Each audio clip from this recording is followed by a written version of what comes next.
The North Smithfield Council for May 18th, 2020 is called to order at 1 p.m.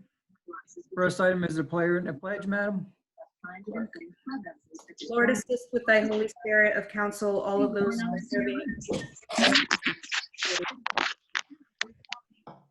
I pledge Pledge allegiance allegiance to the flag of the United States of States of America, America, to the and to the republic, republic which which stands stands one nation, under under God, God, indivisible, liberty and justice for all.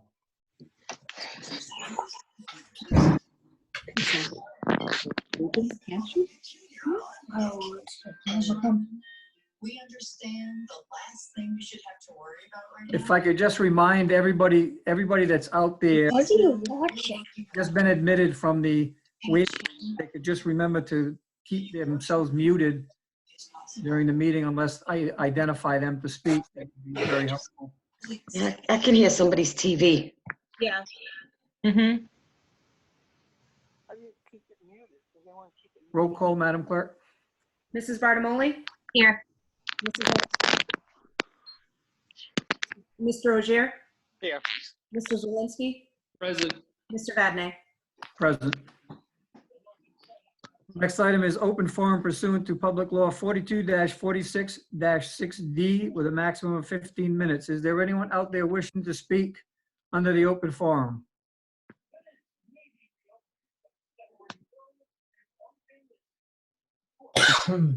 Is there anyone wishing to speak under the open forum? Yeah, Mike Clifford. Clifford just said yes. Mr. Clifford, He's on mute. He can unmute himself. I didn't take that away from anybody. Anybody can mute and unmute themselves. Can you hear me now? Yes. yes. Whoever put it, We can't hear you, Mike. well, you should, can nobody hear me? We We can can now. hear you now. Can, No. Okay, I'm sorry. I'd like to thank whoever put it on the agenda for the discussion of the salary of the town administrator.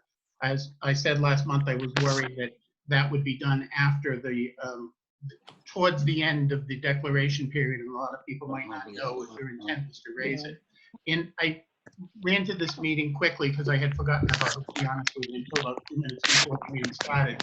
And I wanted to look up the information that I had researched during the week, but I unfortunately don't have that in front of me now. But for the best of my recollection is that the salary has been at $75,000 since 2010. And if you simply, from the 2010-11 fiscal year, if we had been increasing that salary by 2% a year each of those years, it would be up to roughly about $87,000 for the next term. So I think it's important that we increase the salary. To what amount? It's up to you people, obviously, but I would like to see more than one candidate run for a change. And basically, it's, you know, if you're a retired person, you can afford to take a pay cut, but the young people cannot afford to take a pay cut in order to go for that position. I'd like to know, you know, I can't think of anybody who is currently working who can say that, you know, people taking their jobs today would start off earning the same salary that they earned 10 years earlier. I mean, it's just unheard of. And the other part is, I think too, if my memory is correct, and this I didn't have time to research, but I thought actually the salary was raised to $75,000 around the year 2005. But Bob Lowe ran on a platform, I believe, of I won't take the salary increase, I'll take a lower salary. That is correct, yes. And then it worked its way up until 2010 to get back up to the 75 that people had intended it pay back in 2005.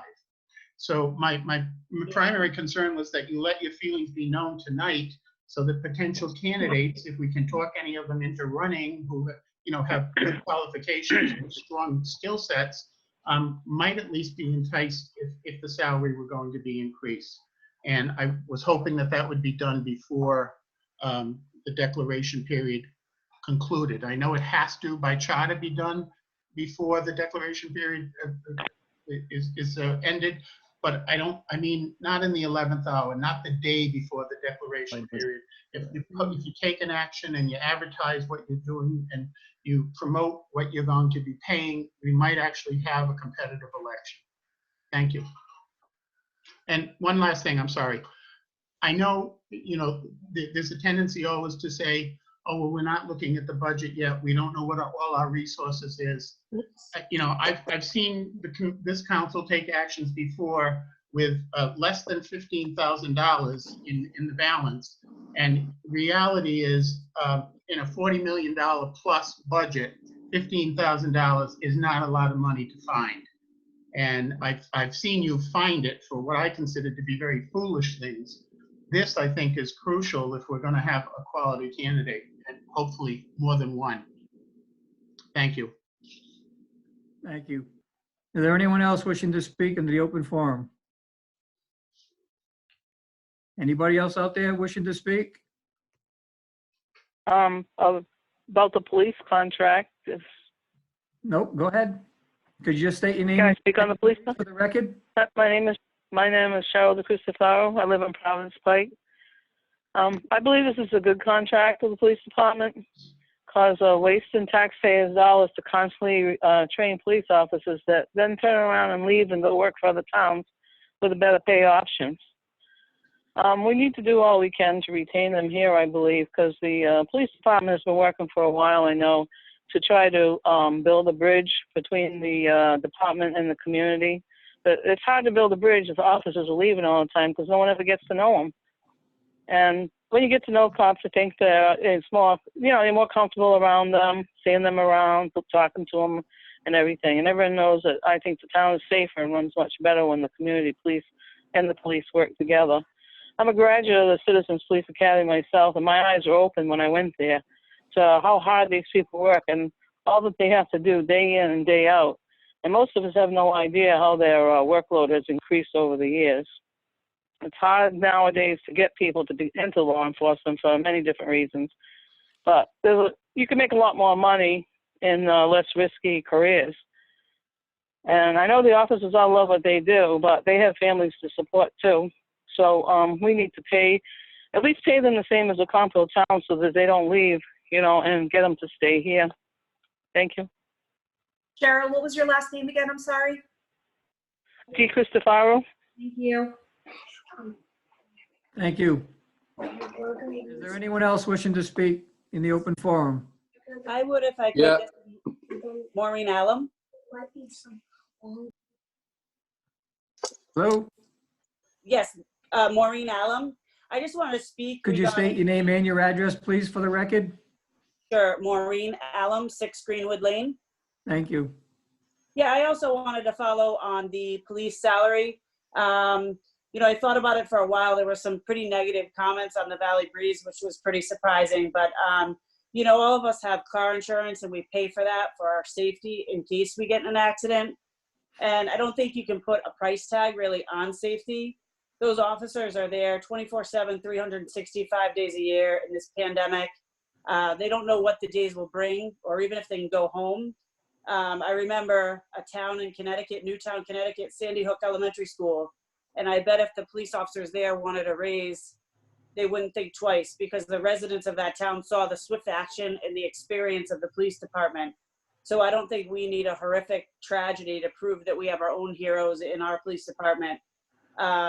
If you or a loved one needed the police, a horrific car accident, emergency, you'd probably be thankful rather than question their salary. Some would argue that the economy is pretty bad right now and a lot of unemployment, which I agree. But I think their contract was up a year ago and crime often goes up in these tough times. The taxpayers pay to keep training these new rookie officers who do a great job. But I would say that this is a job that every day you gain experience. And if we lose them, then we're losing the experience for the town and we're safer in a situation if it should arise. These men and women deserve to be able to work towards a senior officer, different ranking, competitive with other towns. I also took the Citizens Police Academy and my eyes were open wide. This isn't about speeding tickets and traffic stops. These people are dedicated and brave. They deal with domestic incidents, suicide, crime, sex trafficking, drugs, gangs, traffic on 146. I could go on and on. As we sit in this pandemic and practice social distancing, you know, they can't always stop and put gloves on and a mask. They can't always keep 6 feet away. They've gotten spit on. Additionally, their police station's not the best. It's pretty small and outdated. And I would encourage anybody to go take a tour of it. Several officers share offices. They have a little corner with a microwave and a conference room. That's not part of this, but you know, to be on the road all day, they don't have big police digs either. So I'll leave you with hindsight's 2020. When you look back at situations and you can see clearer, you crashed your car, you're glad you have the insurance. Something major happens in your family with an elderly parent or a young kid having a horrific accident, they're there for us. But they volunteer for our town. They've gone to St. Antoine's to honor the veterans. They do a lot of community events. They're frontline and center. If any of them are on, I thank you for your service. And I think it would be in our best interest to keep experienced officers and a competitive salary to stop losing them. Thank you. Thank you. Is there anyone else wishing to speak in the open forum? And just before anyone says anything, there is a public hearing on the police contract. So if it's about the police contract, if you could wait till then, that would be just as good. Mr. Vadney, Yes. I'll be brief. This is Pat Jasmine at 50 East Old Greenville Road. Regarding the police contract, something quick. You know, I've lived in this town for many, many years, and I look at the respect that all the other communities have for our police officers. And if there's any listening in tonight, I thank you all for your dedicated service to all of us here. And I think at this particular point in time, I don't have to tell you, these guys are working through some of the most difficult times that this nation's going through with the pandemic. And they are more deserving of the raises that they're probably asking for. So as a citizen of this town, I would strongly recommend to the council to approve this for our police officers and show them the support that they need. Thank you. Thank you. Anyone else wishing to speak? Mr. Vadney, I'm looking at the chats and I'm seeing Mike Clifford will weigh into the chats. Michael, are you agreeing with what Mr. Marshall said in the chat? Well, I know I was sending Lillian a text because I thought we were supposed to speak about the police contract under public hearing. And I just wanted to make sure that you would call upon me during public hearing if that's the appropriate spot. I agree that the raise is warranted, but I have some questions about the contract itself. Thanks, Mike. I'd like to just make a note to Scott Marshall and to anybody else on the line. If you want to be part of the record, you need to speak out loud as everyone else did. Leaving a message in the chat will not be part of the record. Right. That's why I asked Mr. Clifford to make a comment. But if it's about the police contract, there is going to be a public hearing on it. So Yes. everyone will have an opportunity to address it. Absolutely. Okay. Next item is North Smithfield Town Council sitting as the Board of License Commissioners, discussion by council vote or other action on a BVL liquor license for Jonathan Branchard Incorporated doing business as Coffee and Cream Restaurant located at 900 Highway. Pending liquor liability insurance verification, and the first item is a public hearing. Is there a motion to open a public hearing? So moved. Motion by Mrs. Zelinski, is there a second? Second. Second by Mrs. Barnioli. Roll call vote. Mrs. Bartamoli? Yes. Mr. Rozier? Yes. Mr. Zelinski? Yes. Mr. Vadney? Yes. So we'll begin the public hearing. Is Mr. Branchard part of this meeting? Would he like to address the council at this time? I am here. But no, there's nothing more that I need to add. Nothing that you need to? No. No, and his wife Heather's here too. We just like on our application, we just want to have beer and wine and have mimosa with your breakfast or have a beer with your burger. Kind of just expand on our capabilities and to increase our when we are able to figure out our plan and when we can open. Yeah, I know, this was before us earlier, before the shutdown started and everything, so we're trying to help by getting this approved so that when we do reopen, you'll have it in hand. That's, Yes, that would be very appreciative. is there anyone out there that would like to speak under the public hearing on the application for a BVL liquor license? Well, is this, President Vadney, is this the time for council to weigh in after if no one else in the, in Well, line? this is the public hearing part, I guess you can Yeah, speak in the okay. public hearing if you'd like. Well, we're gonna have discussion by the council after, though. Thank you. There is no one out there that wishes to speak under the public hearing on this liquor license? Is there a motion to close the public hearing? So moved. Motion by Mr. Zelinski, is there a second? Second. Second by Mr. Ogier and Mrs. Bonioli. Roll call vote. Mrs. Barnamoli? Yes. Mr. Ogier? Yes. Mr. Zelinski? Yes. Mr. Vadney? Yes. Next item is discussion by council vote or other action. And at this time, I'd entertain a motion for approval of a BVL liquor license for Jonathan Branchard Incorporated doing business as Coffee and Cream Restaurant located at 900 Victory Highway. So moved, Mr. President. Motion by Also, discussion afterward. Mr. Zelinski made the motion. Is there a second? I'm gonna. Second. Second by Mrs. Bonioli. Mr. I can't, I'm sorry. Claire was trying to sign on. I so completely missed that. I apologize. Okay. The motion was by Mr. Zelinski, seconded by Mrs. Bonioli and Mr. Ogier. And then we're at discussion now. Mr. Zelinski. Sorry, I apologize. Mr. Branchard, are you there? Can we Yes, see? I'm here. Hi. How are Hey, you? It's a great restaurant. I'm glad that you're going to be in business again. I was very impressed by your Serve Safe training program. Most folks come to town, they mention one or two, at least one person has to be on the premise. You have 11 of your employees have taken Serve Safe training. That's admirable. Very good. Thank you. Mrs. Bonioli, did you have a comment? No, no comment. Okay. Any other discussion on this? Hearing none, roll call vote. Mrs. Barnamoli? Yes. Mrs. O'Hara? I wasn't sure if she was actually on the call or not. That was the confusion. Okay. Mr. Ogier? Yes. Mr. Zelinski? Yes.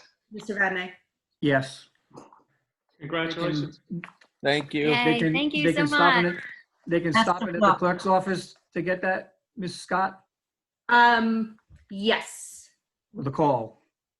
Yeah, just call the number on the door. We'll have it ready for you tomorrow. Okay, great. Thank you Thank so you. much. Thank you. luck. Congratulations. Thank Thank you. you.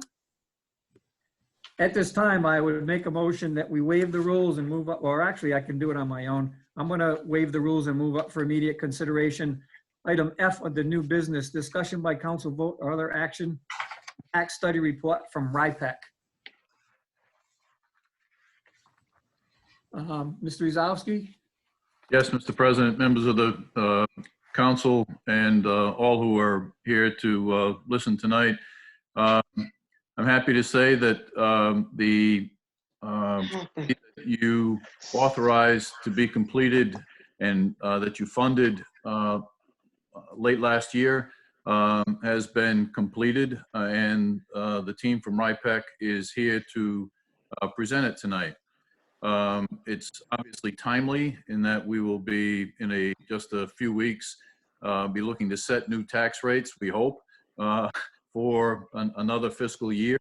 So information, I think, should be of interest to everyone at this time, and I encourage you to all pay close attention to what Mr. DeBiase is about to be able to produce for us. You've all had the reports. I hope you've gone through them, and encourage the public to take a look.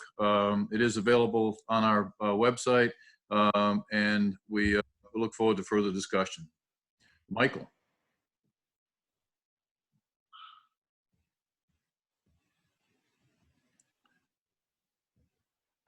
Okay, can you see the study? Yep. Thank you so much for the opportunity to speak on this report. I hope everyone can hear me. My name is Michael DeBiase. I'm the president CEO of RIPEC. I've been in the job only for a few months. So this started with John Simmons, who's the head of RIPEC, who's continued to help us with the report. And actually, Justina Oliva and Amber Martin from my team who were on did a lot of the actual work. So I'm a bit of a front man.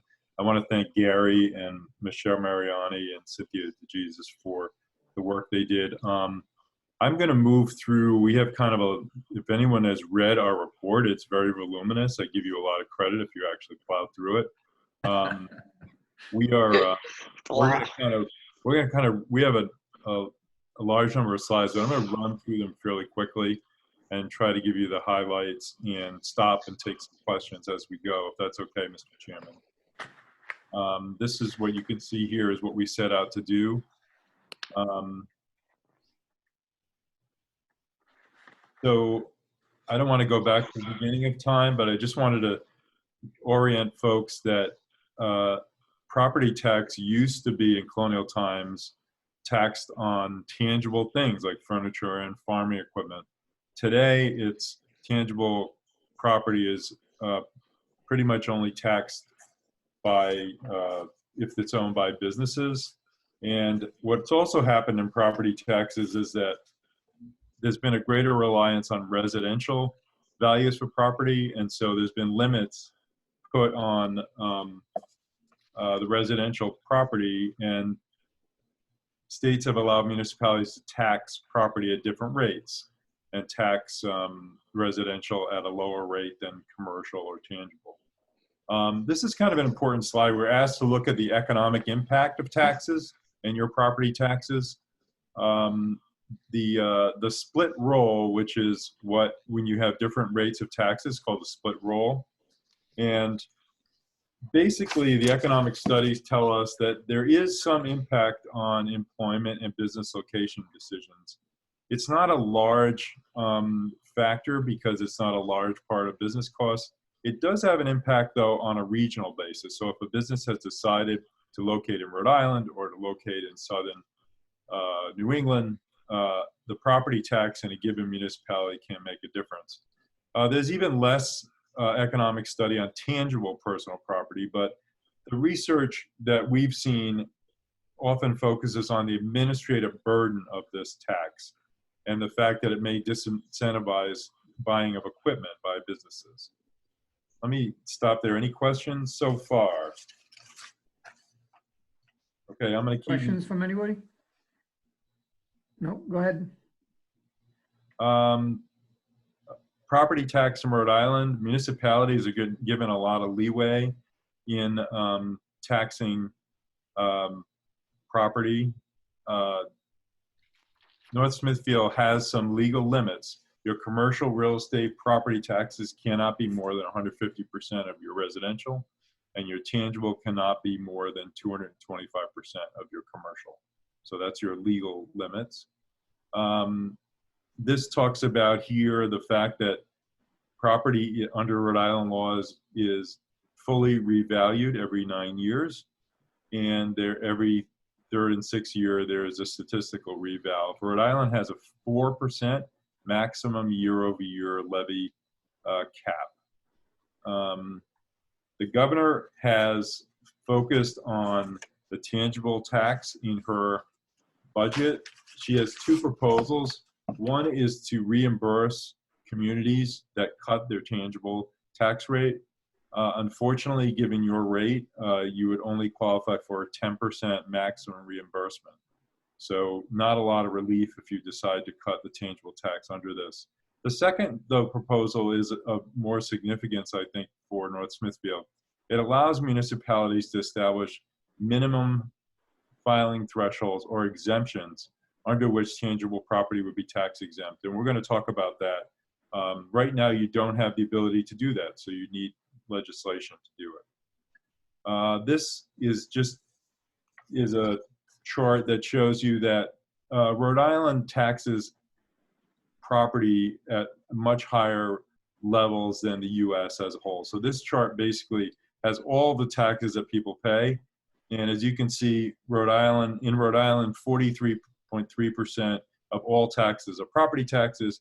In the US, it's 31.9%. This is, in general, New England is high. We're actually in the middle in New England. All the New England states are above the US average. So it is a New England, more of a New England thing.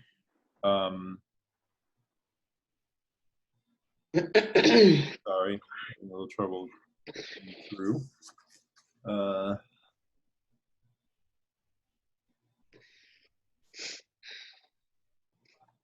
Okay. So we're going to talk about 3 different terms. One is, and I know many of you already know this, but one is the net assessment. That's the amount of value that you have of property in your community.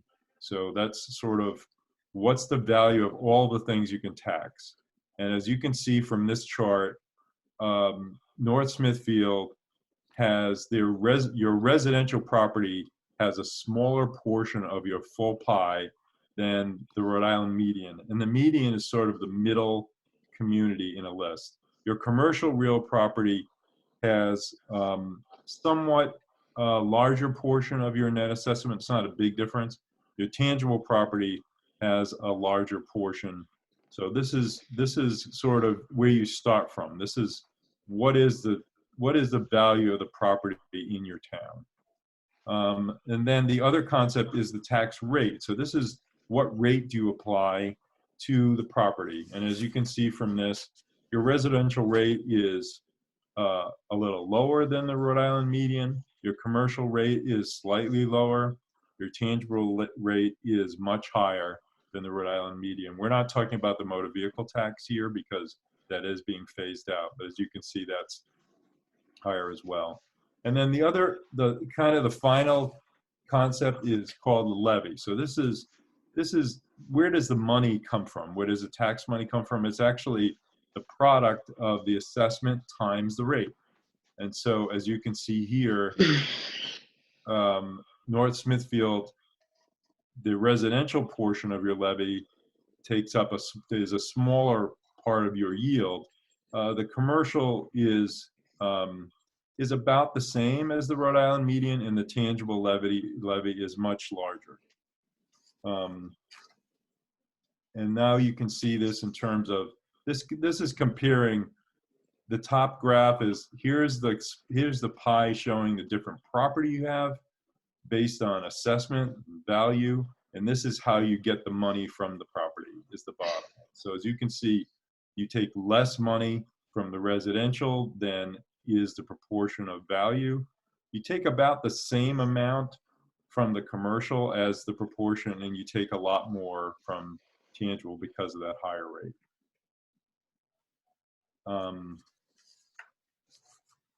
I would say this is probably the most important slide in the whole presentation.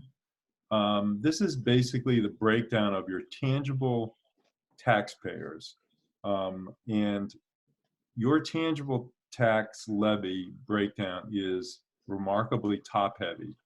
National Grid pays over 70% of the tangible tax. About 7% of your tangible taxpayers pay over 90% of the total tax. And about over one third of your taxpayers had tax bills of less than $100 per year. So we're going to talk about that when we talk about what you might be able to do in terms of changes. But this is a very important, and you'll see some other charts in the presentation. So we were asked to put together a peer group of towns. So the idea of picking what is North Smithfield peers is an interesting parlor game and probably will generate a lot of disagreement. But what we did was we took those 5 factors at the top that you can see, which is the property assessment split, family income, population density, per capita assessment. And we ranked all the communities and we came out with these 4: Barberville, Scituate, Smithfield, Tiverton. Scituate, I should note, about 20% of their property tax comes from the Providence Water Supply Board from the Scituate Reservoir. So it's a little different, but these are in our opinion, your peer communities. And then we're going to just go through, and I'm not going to spend a lot of time on this, but this is the assessment. We also put the Rhode Island median in here. So you can see from this assessment, your residential property was 4th highest, your tangible property was 2nd highest. So not a huge amount of differences here. On the commercial side, you'll see Smithfield has a much lower residential assessment, higher commercial. But you'll see that North Smithfield is kind of in the middle of some of these here. When you look at tax rates of your peer communities, you'll see that residential, they're all kind of grouped in the same area here. Same thing with commercial. It's in the tangible that it's a pretty big difference. It's basically Smithfield's way out here, and North Smithfield is pretty far out as well. So, but it's interesting that you're kind of in the same ballpark in commercial and residential. By the way, Burrillville and Tiverton does not have a split roll, so they have the same tax rate for all types of property. And this is, now we go to the last measure, where does the money come from? Here you see some bigger differences. So North Smithfield takes less out of residential. Your tangible tax take is pretty big. You can see it, Smithfield is similar. Your commercial take is kind of in the middle. You'll see the Situate is probably that Providence water supply has an impact there, but there's a fair amount of big differences here. And then just to go through, this is we did like a typical, this is a typical tax burden of a residential home, basically $250,000 home. And North Smithfield was lower than every other peer community except for Smithfield, which is a good thing. And then in commercial, we took a typical taxpayer with 500,000 in commercial real estate, 100,000 in tangible, you were at third. You're kind of in the middle of your peer group. And then, all right, I know I moved too quickly. Any questions here? I'm going to move into some ideas about how you can change.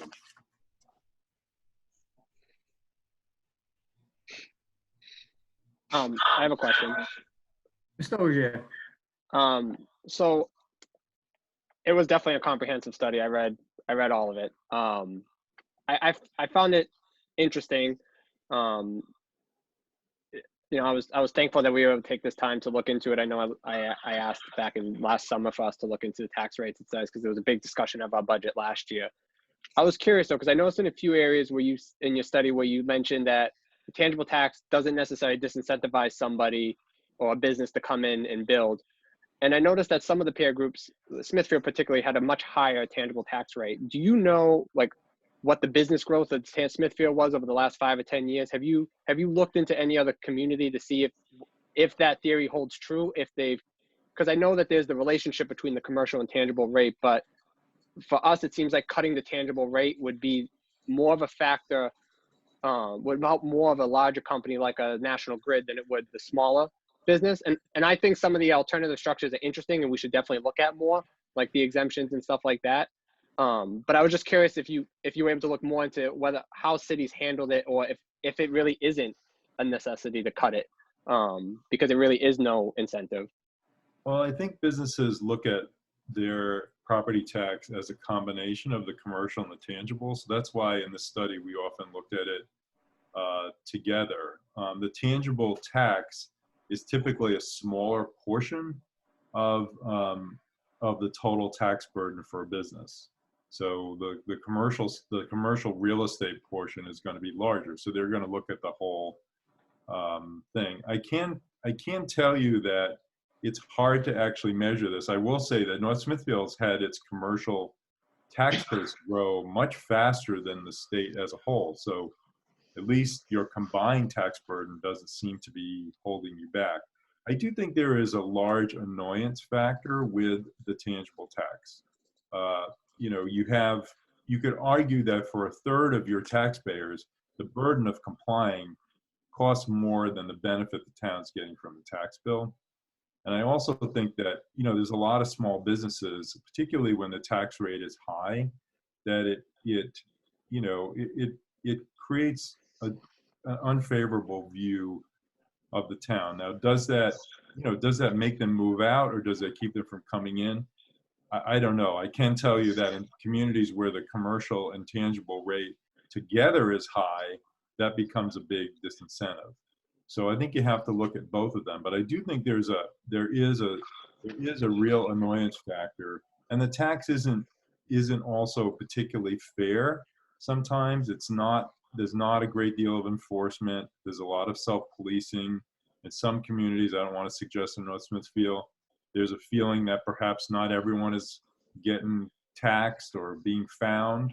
So there is, I think, some problems with the tangible tax in general. You have an odd structure that 70% of it is National Grid. So when we go through these alternative tax structures, and I'll just flip to the first one, and I can take some other questions, but this is probably the one you want to consider, which is doing a tax exemption and shifting the levy to the extent you want to preserve the tax money, shift it to the commercial side. And you can see that there's, you know, if you gave everyone a $5,000 exemption, you'd only lose $83,000.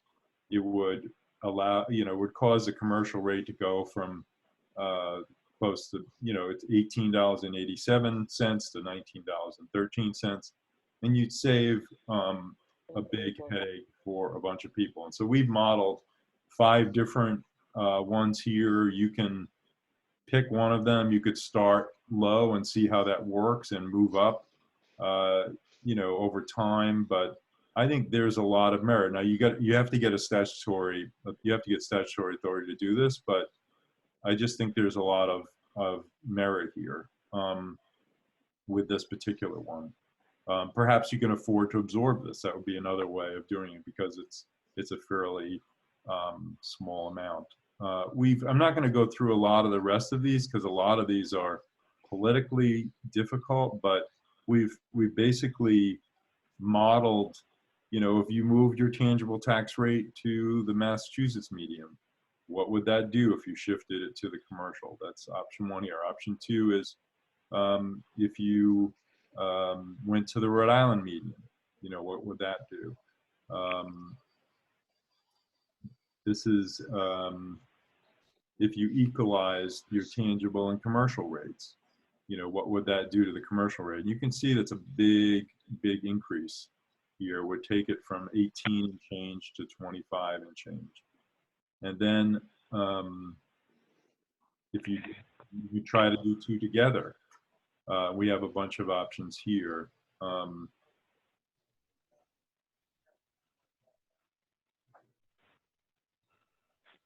This is kind of this is kind of an interesting one here, where one thing you could do is you could freeze the tangible levy. So you could basically say, right now I think you're at 16.5% of your levy comes from tangible. You could decide as a town that we're going to not be any more reliant than that on tangible, and basically freeze that rate, and or freeze that levy ratio and adjust the rate accordingly, and basically have the other property take up the changes. Now it depends what happens. If tangible tax doesn't grow, then that's not such a big deal. We've modeled it as if you did it in 2010, it would be a very big difference for you if you know, we modeled it that way. And this is a different kind of a freeze. This last one, by the way, is more of an academic exercise. If you were to eliminate your split roll, you'll see here that, you know, what would the rate be? And the magic rate would be $18.50, which is almost what your commercial rate is, actually. So this basically is saying that if you tax all of your property at the same rate, what would the rate be? It would be $18.50, which is more than, you know, your residential rate, which is $15.87, but a lot lower than your tangible. So, Mr. Chairman, I'm happy to take questions. I know I went through that quickly, but you had a lot of business on the agenda. I didn't want to take up too much time. I have a question, and you've been addressing it, but not really answering the question so much. Where we talk about tangible tax over a 10-year period, 10 years ago it was 8.1%, and now it's 16.5, but it did hit a peak of 22.8 3 years ago. And with having 70% coming from one source or one business for that revenue, and knowing that tangibles depreciate, does that put us at a risk or not really? Yeah, it does. You had too much volatility in that tax over time. You know, it was fortunate that National Grid, I think, shifted some of that value to the commercial, but it was a much lower rate. So that's not a good thing to have, you know, to be so dependent on one taxpayer. So I definitely think that's a consideration, Mr. Chairman. So looking at a different model maybe to change the rates or to change the percentages would help to alleviate some of that volatility. It definitely would. So you could look at maybe that tax levy freeze, or somehow having less reliance on the tangible tax. The town has made a decision to weigh that tax more heavily in terms of where the money comes from than the commercial, even though a lot of businesses pay both. And that, you know, that probably makes some sense with National Grid, but as a result, you get a lot of small taxpayers paying a relatively high rate for tangible taxes. Mr. Zelinski. Thank you, Mr. Biasi. I'm sorry, I'm from Rhode Island. I've heard your name pronounced a number of ways, and I think I'm going back to the old way I heard it. Could you reverse back to that slide where you talked about residential? I thought it was a $700-something increase. And could you explain that a little for me? Could you explain it for me?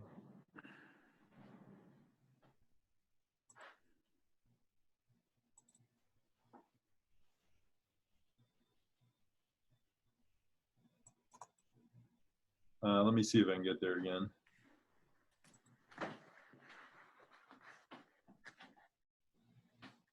Yes. Is that it here? Yeah. If you mind, one more time for me. I was trying to follow it, and then my screen was a little too large, and by the time I shrunk it, it was gone. So do you mind explaining that the taxpayer of a single family would see the $750 tax bill increase? So this is, as I told you, an academic sort of exercise. But if you went to eliminate your split tax roll, so you basically tax all of your property, whether it be residential, commercial, or tangible, at the same rate. And, you know, this is academic, but I would say that Bowerville and Tiverton does this now. It's not that far-fetched. What it would mean is that magic rate would be $18.50. So, you know, as you saw from some of the pie charts, you do not now tax residential property at the same proportion as it is valued in your community. And so when you take away the split roll and you basically equalize all those rates, you're going to have a big, you know, relatively large tax increase on the residential. So the tax rate is going to go from $15.87 to $18.50. Now, if you believed in this concept, you know, either because of fairness or because of you know, that you thought this was the way to go, this, you know, this could be phased in. You could do this in a way that where growth, whenever you had growth, you would perhaps, you know, move the needle a bit so that people don't see this increase as jarring as it is. But that's where this is coming from. And as I started out saying, some of these things are not politically viable necessarily, but I think they're worth presenting in terms of, you know, what a more equal tax system could look like. Thank you. Appreciate the in-depth. Thanks. So basically, by doing that, you'd be saying that if 60% of the town's value is in residential, they would be paying 60% of the tax levy. In commercial would be the same. Each portion of the assessed value would equal the amount of the levy that they're paying. Correct? Yeah, and I started off with, absolutely, and I started off with the history because we've had political pressure as the residential property has taken more and more of the burden. We all of us politically have wanted to lessen that burden. And so we've shifted the tax rate and made a higher tax rate on business. Now, I think the thinking is that they can afford it. But from a purist point of view, the businesses typically don't use the same level of services. And also, large apartment residential buildings are commercial. So they actually, although your commercial rate is not very different from your residential, in some communities there is a big difference. So you have an apartment house where people are renters and actually have less of ability to pay, paying a much higher rate on the commercial rate than on a residential side. So, I mean, there's definitely arguments to be made here. I credit the town that your commercial rate, which is probably the more important of, you know, as we talked about, it's a much larger share of what businesses pay is their commercial real estate. I credit the town that that differential is not very great between your residential and your commercial. Other communities, you know, there's a number of communities, and we have it in the appendix, have very high commercial rates, and it makes it very difficult, especially if you combine that with a high tangible tax rate. It makes it very difficult to attract and retain businesses. That's why you see a lot of tax treaties in some other municipalities in order to get businesses to come. So long-winded answer, but. Mr. Ogier. The last piece that you brought up was very interesting, and that was something I was going to ask. Did you guys have a chance to look at what an impact of a tax treaty was? I know you hear all the time that, you know, larger corporations come in, and specifically even in Providence where they have all these tax treaties and they're not actually paying that rate. And then the other question I have in follow up of that is the reason I asked about the business growth is that this is all retrospective or current state look, but if I know we always talk about trying to grow the commercial rate, is there any model that you guys have that predicts what growth rate we could obtain or potentially could obtain, or a size of a company if we adjust the rates to a certain size to help, you know, grow that base instead of trying to shift all the burden? Because, you know, I can't fathom a scenario where we would ask the residential taxpayer to pay more given the current economic climate.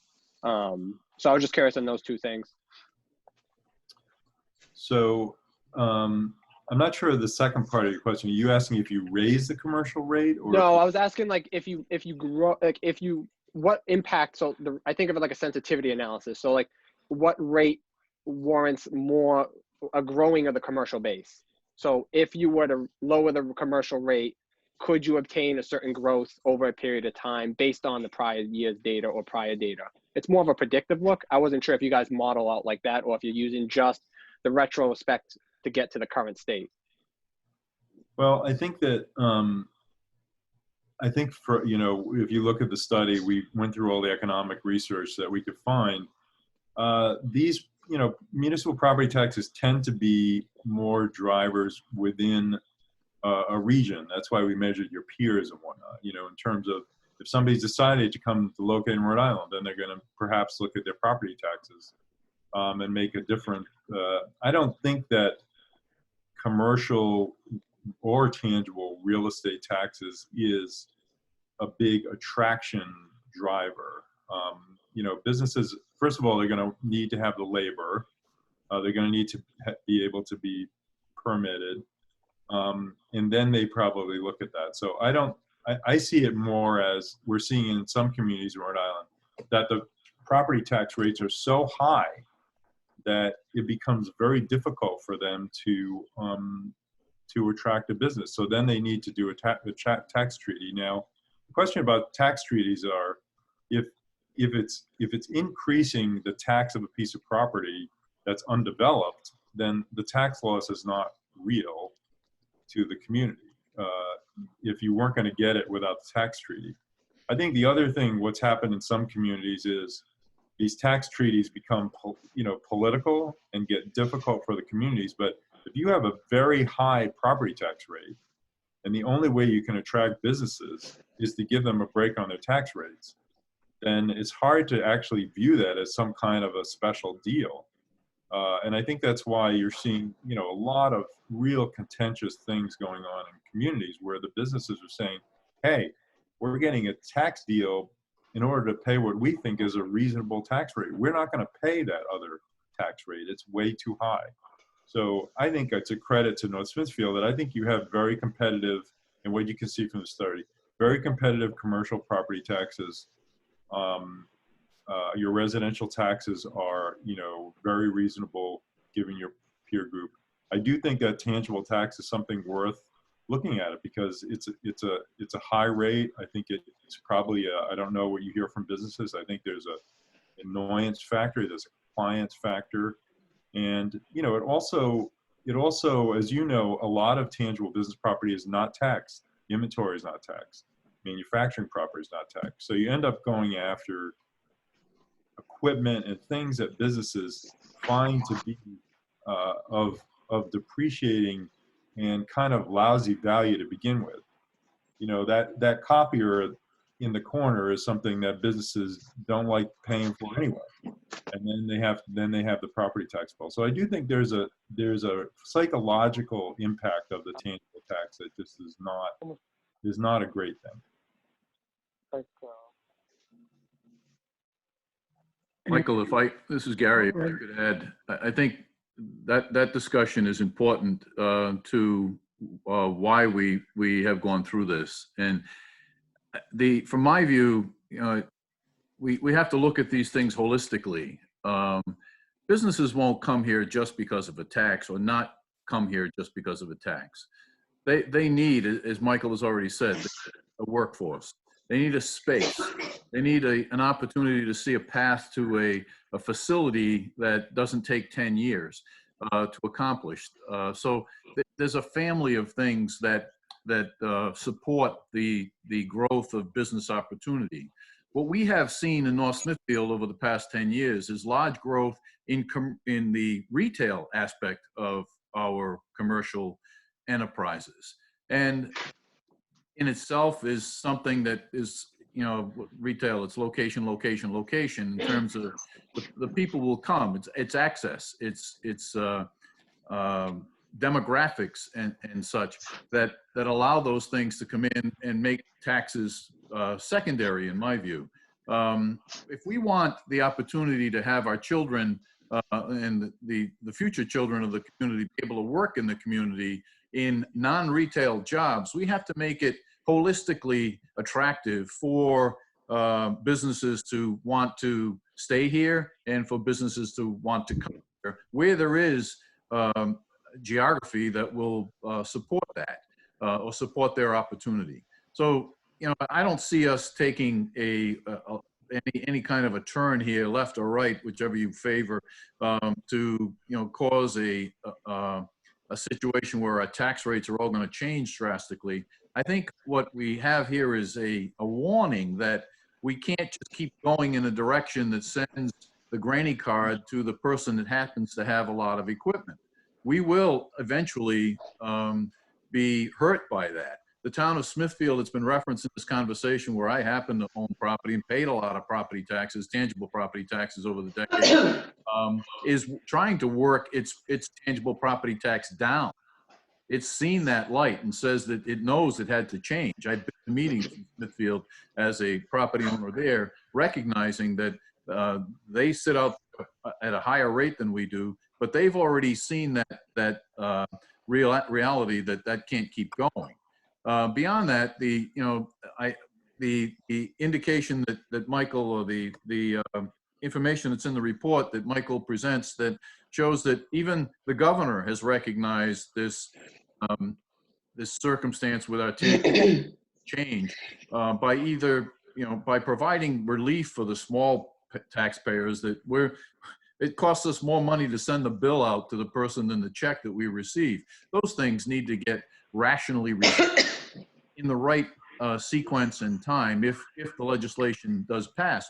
But I believe I was in the room when that discussion took place at Commerce RI, where a manufacturer from Central Falls was the person who was really hammered at home to the Secretary of Commerce in explaining that he could move to Massachusetts, believe it or not, formerly Taxachusetts, as we all knew it, and just save a bundle of money on his family of taxes from where he was. He wasn't in North Smithfield. I tried to encourage him to move to North Smithfield, but that wasn't on the table at the moment. So we have to look at this as a picture and recognize that when we can do it, we must do it to try to make sure that we're fair to everybody.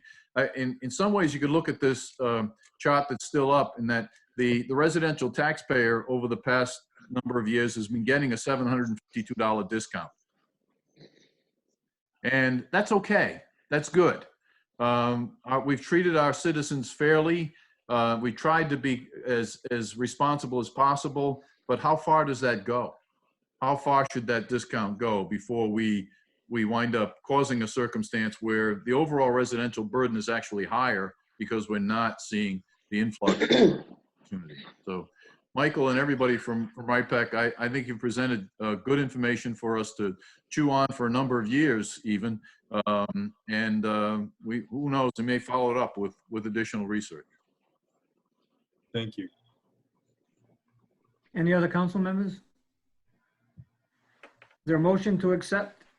I don't want to use the term place on file because I think we need to use this as a tool to use, but I look for a motion to accept the report. So moved, Mr. President. Motion by Mrs. Zelinski, second. Second for discussion. Mr. Ogier.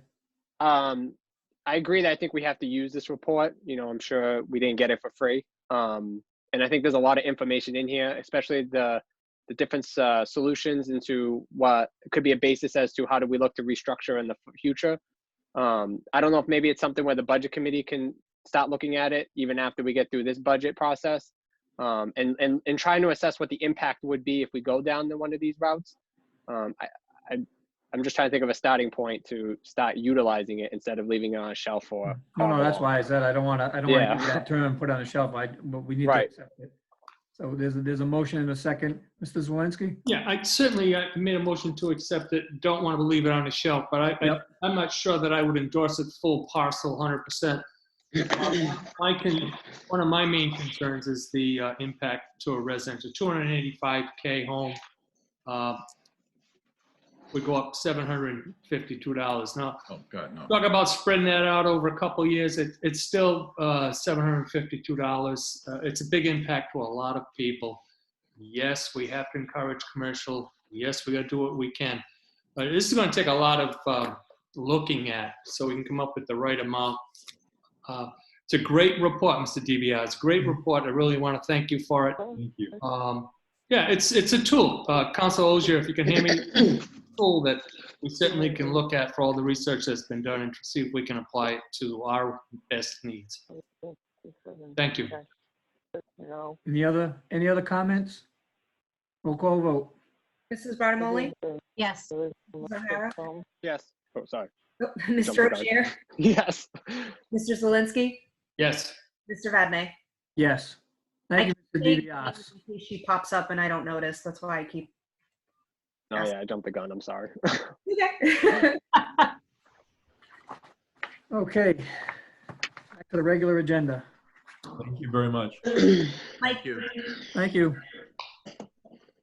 Discussion by council vote or other action on payment of bills. At this time, I'd entertain a motion to approve the following financial report dated 5/18/2020 from the general fund, $346,555.37 with paid invoices of $41,828.35 for a total of $388,383.72.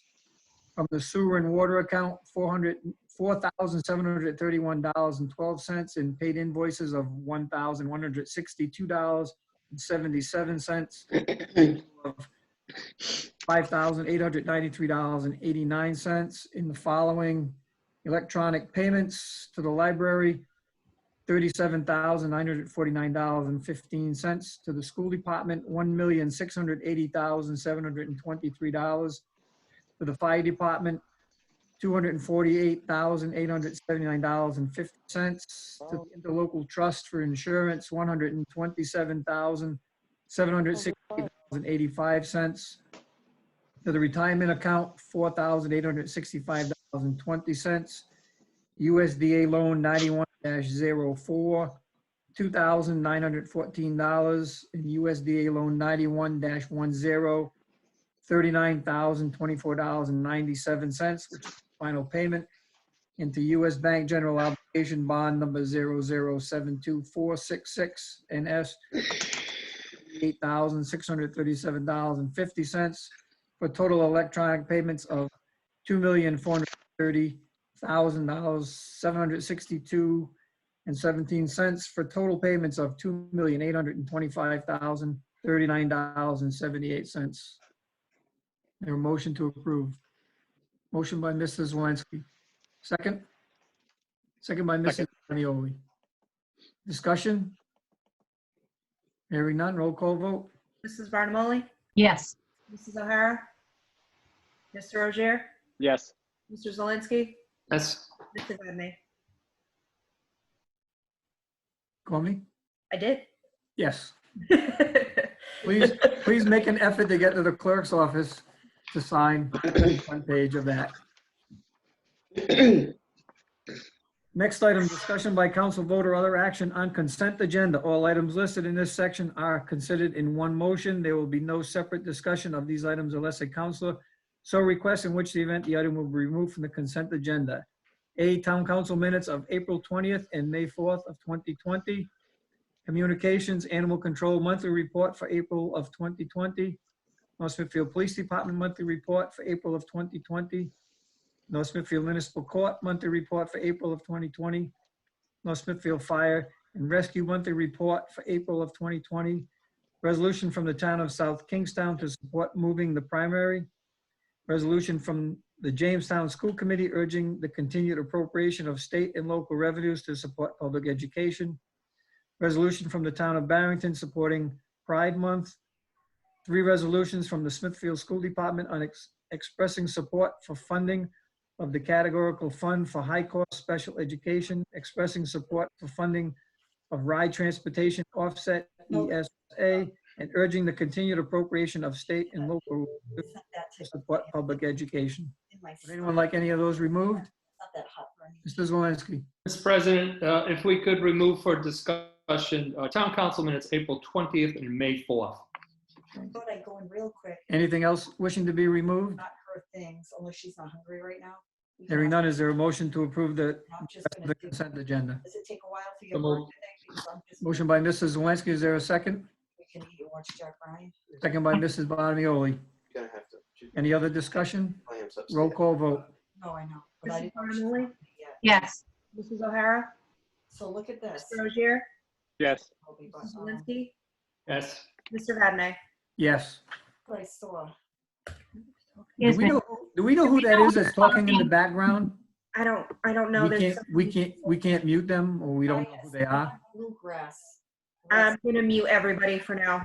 Is he for the front? A process of elimination, if you could just hit one for a second, mute it, see if it He's got so many helps the problem. side rolls.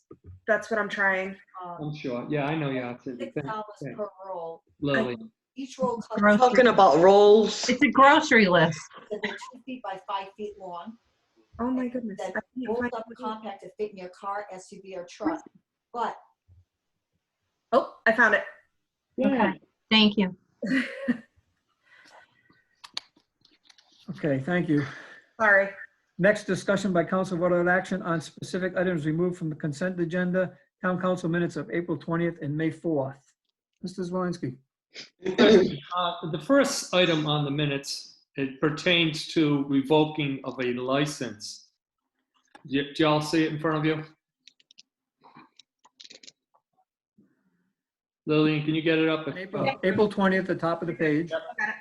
Okay, see, what my concern is here, there's no description of why it was removed. If you recall, the property owner who has a current viable business there no longer wanted this peddler's license to be extended to that individual. So I'd like the notes to be clear, explaining that it was at the request of the property owner who wished to have that peddler's license removed from another individual. Okay. Well, actually, what it was, Mrs. Zelinski, is the owner of the property removed his permission to use the site, which made his license unacceptable. Oh, I agree, but the way this is written here, it looks Yeah. like town council pulled this man's license and peddler's license, and it was at the request of the owner of the property. Yeah. Understood. I will get it fixed. Thank you. You know what, I'm okay. I was going to question May 4th. I'm all set with that. Thank you. All set. Any other comments on those 2 minutes? There a motion to accept with that change noted on April 20th. So Zelinski makes the motion. Is there a second? Second by Mr. Bonioli. Any other discussion? Hearing none, roll call vote. Barnamoli? Yes. Mrs. O'Hara? Mr. Rozier? Yes. Mr. Zelinski? yes. Mr. Vadney, Yes. Next item on the old business A, discussion by council vote other action on update of municipal building review task force. You have 2 invoices there. Item number 1 is the Secosha Associates invoice number 18017-21 in the amount of $2,086.40. It's the recommendation of the task force to approve for payment. Is there a motion to approve? So moved. Mrs. Bottomoli makes a motion. Is there a second? Second by Mrs. Zelinski. Any discussion? Hearing none, roll call vote. Mrs. Barnamoli? Yes. Mrs. O'Hara? Mr. Rozier? Yes. Mr. Zelinski? Yes. Mr. Vadney, Yes. And also, Secosha and Associates invoice number 18017-22 in the amount of $7,843.95. Is there a motion to approve? So moved. Motion by Mrs. Zelinski. Is there a second? Second. Mrs. Bottomoli. Any discussion? Hearing none, roll call vote. Mrs. Barnamoli? Yes. Mrs. O'Hara? Mr. Rozier? Yes. Mr. Zelinski? Yes. Mr. Vadney, Yes. Next, discussion by council vote or other action on escrow agreement with High Rocks 2 LLC for property located at 1 Tupperware Drive. I put this on at the request of High Rocks. It was tabled from or pushed back from the last meeting at the owner's request. We do have a copy of a development security agreement. It has been submitted by the owner of the property, and we do also have, you may not have it in your packet, but it was sent to us over the weekend at my request from the solicitor, Mr. Igliozzi, on how this document should look based on what he believes is in the best interest of the town. You have any comments, Mr. Igliozzi? Mr. President, the only comments I have is this afternoon, the applicant's attorney sent over some revisions. Most of them minor, 1 or 2 need to be discussed with the council. I spoke with the planner this just before the meeting, and he had not yet seen that. And I've been taking most of my direction from the planner and the administrator as to concerns both for how the council should be examining the financial aspect, and obviously the planning board is a separate function, how they're dealing with the planning process. Keeping those 2 processes separate, it was one of fundamental principles that both the administrator and the planner wanted to make sure was involved. So the only thing I'll say is the recent changes by the applicant are not necessarily problematic, except for the fact that they seem to add at least one paragraph in there that again gets into really a planning function. I don't think you have that in front of you.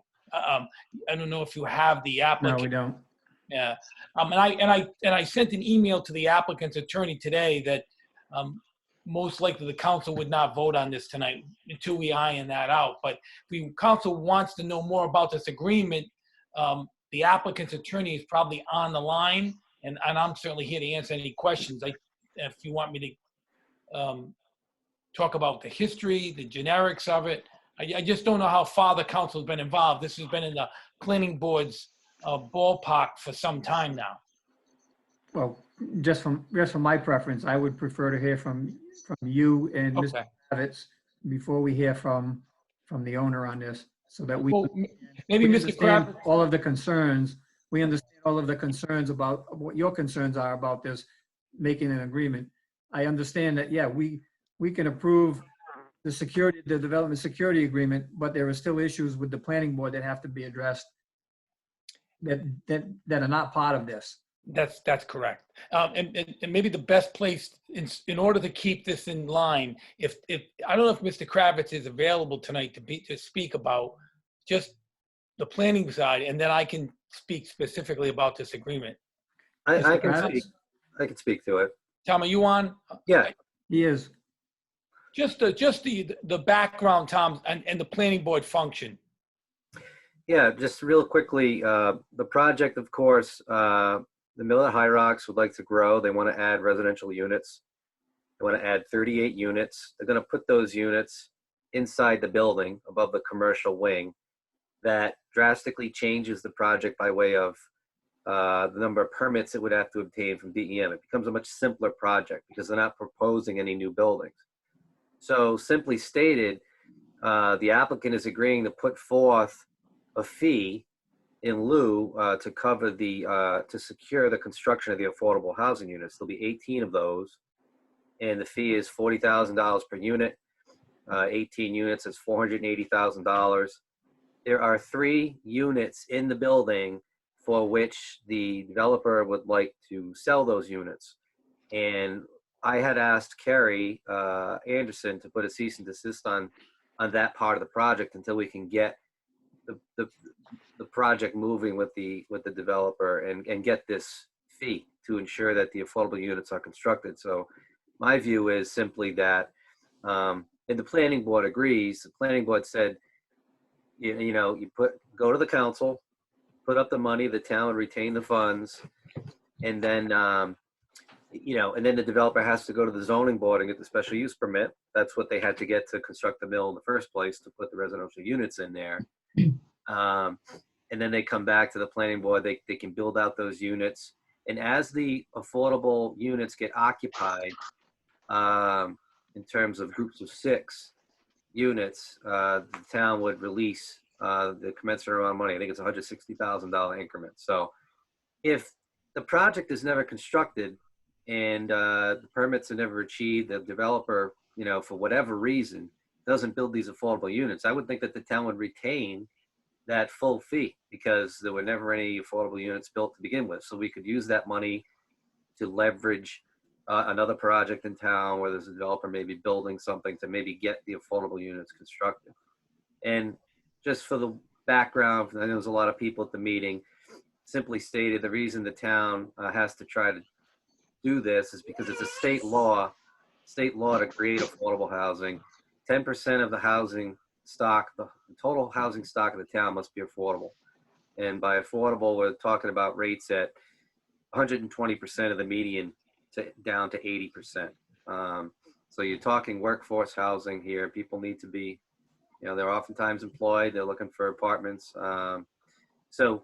If we don't get that number, if you don't get to the 10%, then the community is open to something called comprehensive permits, which allows developers much more flexibility to put units at higher densities in areas of the community where you may not want it. So we're thinking this mill was supposed to have it originally, so it's a good place to maybe try to integrate the housing into the community in a manner that doesn't really compromise its character and whatnot. So that's the long and short of the whole thing. Mr. Zwolenski. Thank you, Mr. President. Hey, Tom and David, basically to you. So yes, we're trying to attain that 10% affordable housing in town. And so of the 38 new proposed residents or rentals that are going to be over there, I guess when they're done, they're going to have 18 affordable housing availability over there. That's 180 total housing units at 10%. The total, I think, in the mill is 132. 158, isn't it, Tom? No, 132. 132, I'm sorry. Total with the new proposed 38? Right, and adding the 38. I believe it's one, because they have 128 now. It's about 132. 132. So in essence, if the planning board, and it's not a purview of the town council, but if the planning board came up with this, that 38 of the residential units, then that will make inroads into the 10%. It's not a break even. We're actually picking up a few affordable housing residents, right? Correct. Okay. The other thing here, we talk about the monitoring agency, and if we're going to disperse the example that was given, it may come out in phases. So the monitoring agent, is that going to be Rhode Island Mortgage Finance Corporation? Are they going to be the ones that say this is affordable? Who's the monitor? It's either Mr. Vice President, by your ordinance and by state law, it is either the Rhode Island Housing Mortgage Finance Company, or they have a pre-approved list. They have a pre-approved list. So the applicant is under the law required to obtain one of those monitoring agents. Okay. So it has to be on the list. I want to safeguard it and make sure that this goes properly. So if one of the agencies, the Rhode Island Housing Mortgage Finance Corporation, they are the monitors, is there a set period of time that these properties can be leased, or is it going to be in perpetuity that they remain affordable, of moderate income? Huh? It's a minimum, by state law, it's a minimum of 30 years to 99 years, and that's a planning board decision. Okay. I don't know if they made that decision yet. I don't have those minutes in front of me, but it's a minimum of 30 years to a maximum of 99. That's a policy decision that has to be made at the planning board. Yeah, okay, just wanted to make sure that, say, they could circumvent it. This is. Yeah, they didn't say it was for 5 years and then go back on it. Yes, I wanted to make sure that didn't happen. Thank you for explaining that. And the other piece of this, we should just call it a sunset clause, but I understand it's a 5-year statutory that they would have, that the town would be holding these funds after 5 years. If there's no, or if there's partial movement toward coming up with the affordable housing units, then at the end of 5 years, those funds would go into be used for some other affordable housing projects. Is that correct, Tom? I think that. I'm sorry, David. Yeah, I'll address that for 2 reasons. One, the way it works is under state law, once you have an approved project that includes affordable housing, you have a maximum period of 5 years to construct it, or you lose your approval.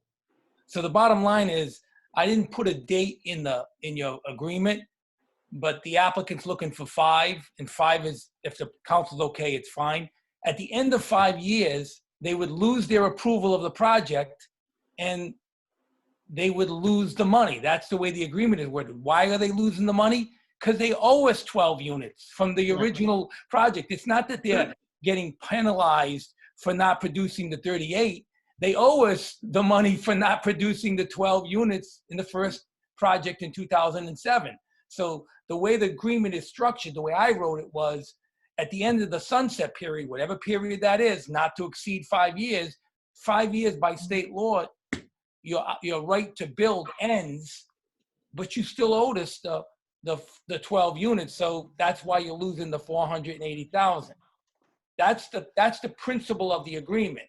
And the leverage is the fact that they still have 3 permits outstanding that they want to permit for market rate units instead of affordable units.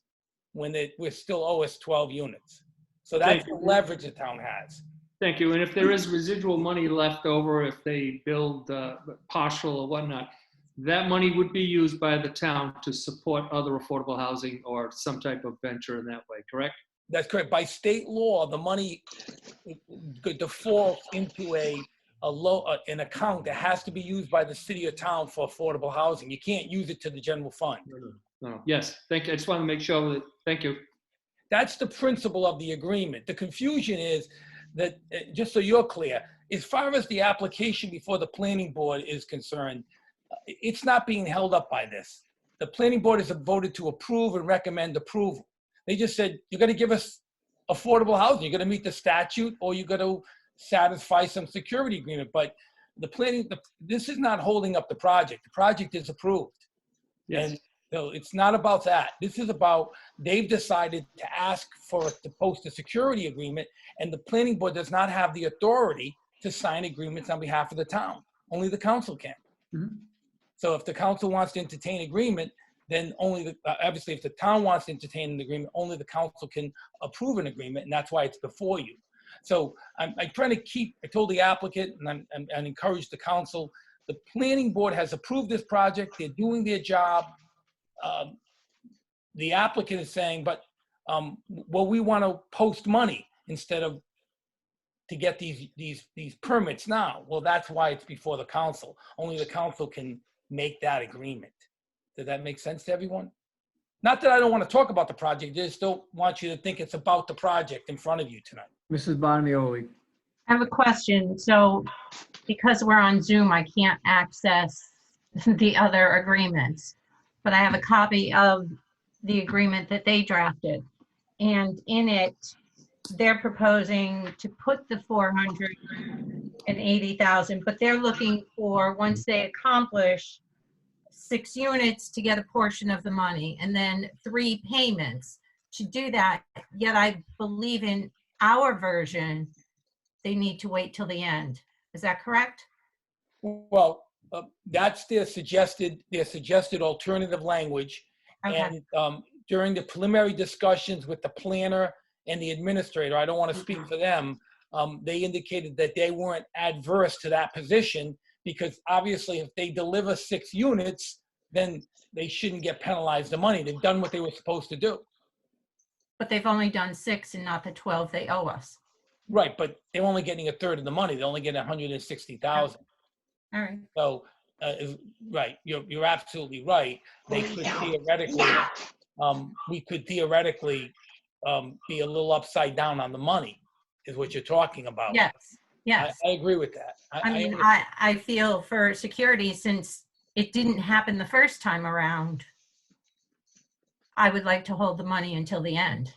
That's a decision you can make, or you could maybe make them, if they may, I think there's some position that they have, and I want to speak for them, that they need, if they stop moving with this project, they're going to need those funds. So the only thing I could say is maybe you could, another compromise. This is why I don't think it's ready for a vote tonight, is that maybe you hold more money longer, or make them produce more units before you give them a portion of the money. That's another alternative. I understand your concern. If you give them 160, but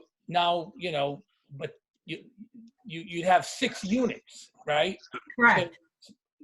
So 6 units, you'd still have $320,000 of their money if they don't produce the other 6. Okay. See that? Mr. Ogier. Yeah, I had 2 quick questions. Maybe David can answer it. So one is, you said that the maximum by state law is 5 years, but we kind of have some flexibility. Is there any precedent to go into a shorter period of time, and then like say 2 years? And then the other question I have is, if we hold the money over the duration of whatever time period we set, could we release the certificate of occupancy instead, but still holding on to the money as the driving force is to complete? Like, what is it that they just want the certificate of occupancy? Like, I personally struggle with, they in 2007 haven't completed what they said they were going to do, and so I want to make sure that the town's protected so that we don't end up in another situation where it's not being fulfilled to what they're saying they're going to complete and roll out more units. Right. Well, I think, first of all, yes, your first answer to your question is 5 years is the statutory maximum period. You could say that they have to complete this within 3 years or they lose the money.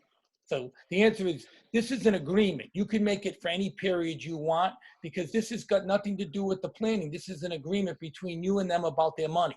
This is saying, you know, you're in the development business. You're telling us you're going to develop this in 2 years. Well, then we're going to hold your money for 2 years. You either have the units or you lose your money. You could take that hard line. So the answer is yes, you could do that. I would encourage you to have a little bit more flexibility than that, but certainly you could do that. That answers the first question, I think. Did that answer the first question? Yeah, I just wanted to know what, like, if it's commonplace to do a shorter time period. So I Yes. get the 5 years, but I had left that blank in the agreement. I didn't put 5 years down. I put blank because I knew it would be a discussion point and I wasn't going to interject that I think we should be at the maximum. So I never offered the applicant to be at the maximum. I never presented a version that said 5 years. The applicant presented a version today that they're looking for 5, and then they're looking for the ability to agree to another 2 after that. And I would recommend against that. That would be my advice because I don't think we should go beyond the statutory limit of 5. So that's that issue. But anything less than that, that's something to be negotiated with the applicant, whatever the council feels comfortable with. And I think the answer would be to ask the applicant how long you think it's going to take you to build these units. Mr. President, there is a representative of the owner in attendance tonight. I don't know if you have intention to ask for their input. Yeah, I'm waiting to get the council's. Mr. Zelinski, you had your hand up? Yes, thank you. I think everybody's aware that the developer would not be in this position had they built the affordable housing right from day one. Economic cycles come and go. That's really not a concern of mine. I can't speak for the rest of the town council. We certainly wouldn't be sharing in their profit, and we're certainly not going to share in their economic concerns. Had they built this stuff as they had promised, it'd be a moot point right now. So, thank you, Mr. President. David, just one question on this whole thing. It's not just a simple, they're going to give us money and then they're going to build a project. You mentioned that there's a piece that's sitting out there is the occupancy permits from the town building inspector that they want released. And that's kind of our leverage piece in this thing, is that they're ready to sell these units and we want to make sure we have our affordable housing in place and they're going to put the money there. So how, in the agreement that you drafted, when do those permits get released? When they post the money. When they post the money. When they turn over. And they wouldn't post the money till they get approval from the planning board. Okay. And so they couldn't get the permits now. They'd have to get final approval from the planning board. They have to go to the zoning board, get a special use permit, get final approval from the planning board, and then my agreement says before they record the final plan of approval, they have to post money. And then when the money is posted, that's when they get their permits. That's when the occupancy permits are released. All right. Okay. And right now it's in preliminary plan, Tom, waiting to go to the zoning board. Correct. They still have to come to the planning board for final. Right. It hasn't gone to the zoning board yet. Or has it? Correct. It has not. It has not. Okay. So they may be 4 or 5 months out before they even get approval of this. Or more. I can't speak for their timetable. Yeah. No, I'm talking about as far as it still needs to go to zoning and planning, and best case, this is not going to happen in a month. No, it's not. We could be meeting together to vote on this. Who would meet together? No, if at some point we can all gather together in a building. Or does this have to get voted on before they get to zoning? No, this doesn't have anything to do with zoning. Okay. It doesn't even have anything to do with planning. Right. It So has it's to do just- with, they want the occupancy permits, Mhm. and the towns refuse to give it to them because they have not produced the town would give them those occupancy permits if they would make them affordable. They don't even want to make those 3 affordable. So, I don't think I'd be in agreement. Well, first of all, I'm just speaking my discussions with the administrator and the planner, and so the situation really is that their plan is approved. They can go get their plan as long as they build affordable. They can go to the zoning board and try to convince it. This is about, they're trying to get the occupancy permit, so they're trying to find a way to convince you to give them the permits now, not now, before they construct the affordable units. No. I'm not. No, I understand. So that's what this agreement's about. This agreement's about that, and posting the money was presented as the equivalent because the state law provides for a $40,000 contribution in lieu of construction if a city or town agrees. So that's why it's also in front of you, because only you can agree to it. So theoretically, this would become a $40,000 a unit payment in lieu of construction pursuant to the inclusionary law of Rhode Island if they fail to build them. That's why you get the money, because you can't just take money from people. There's a statutory vehicle that allows you to receive this money. It says, if I was coming to the town fresh and I was supposed to build 10 units affordable, I could say to you, instead of building 10 affordable, can I pay $40,000 a unit under the payment in lieu of construction? And you could agree to that. And that would by state law. By state, but you have to agree. And that's what so this is not an unusual vehicle in that sense. That's where the number comes from. Mr. Zelinski? So, okay, so the $40,000, which of course the town would take and roll over into some other affordable housing opportunity within our town. We don't get to keep, we all know we're not keeping that money. But in taking that $40,000, does the state now say for every $40,000 you took from the developer and reinvested it in an opportunity, we're gonna take down the number? That again. I'm looking. Can we just mute them? I'm trying. So in essence, if we were to take the $40,000 and roll it back into an opportunity for another affordable housing unit, does the state say to us, okay, well, you were shortchanged by a developer, so we're gonna add that house as that $40,000 that you took in lieu of an affordable housing unit, that's gonna count towards your 10% affordable housing? No, the only time it counts, even these don't count until they're occupied. I knew the answer before I posed the question. Oh, I'm sorry. I thought you were asking the question. I'm sorry. Yeah, no. So in essence, we're not winning in it. We're not making headway into the magic number of 10% for now. We don't know what that's going to be in the future, and and we make every effort to take those funds and try to promote some affordable housing, which I'm all for. We could do that. But it's not making inroads into us So they're hitting. built and occupied. Right. Again, this is all, I just want to caution the council, not caution, just advise the council. This is all extremely important discussion that you should be concerned with, but don't overcompensate for the affordability discussion with the pragmatic solution that's being presented here to try to fix a problem that happened in the past.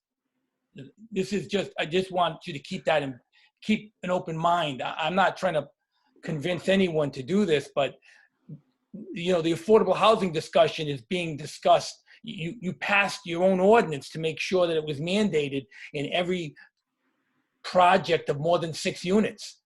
You've taken a very strong stance on that. Somebody were to build 5 mansions that were $1 million houses on a lot, they would have to sell one of them for $290,000 under your code.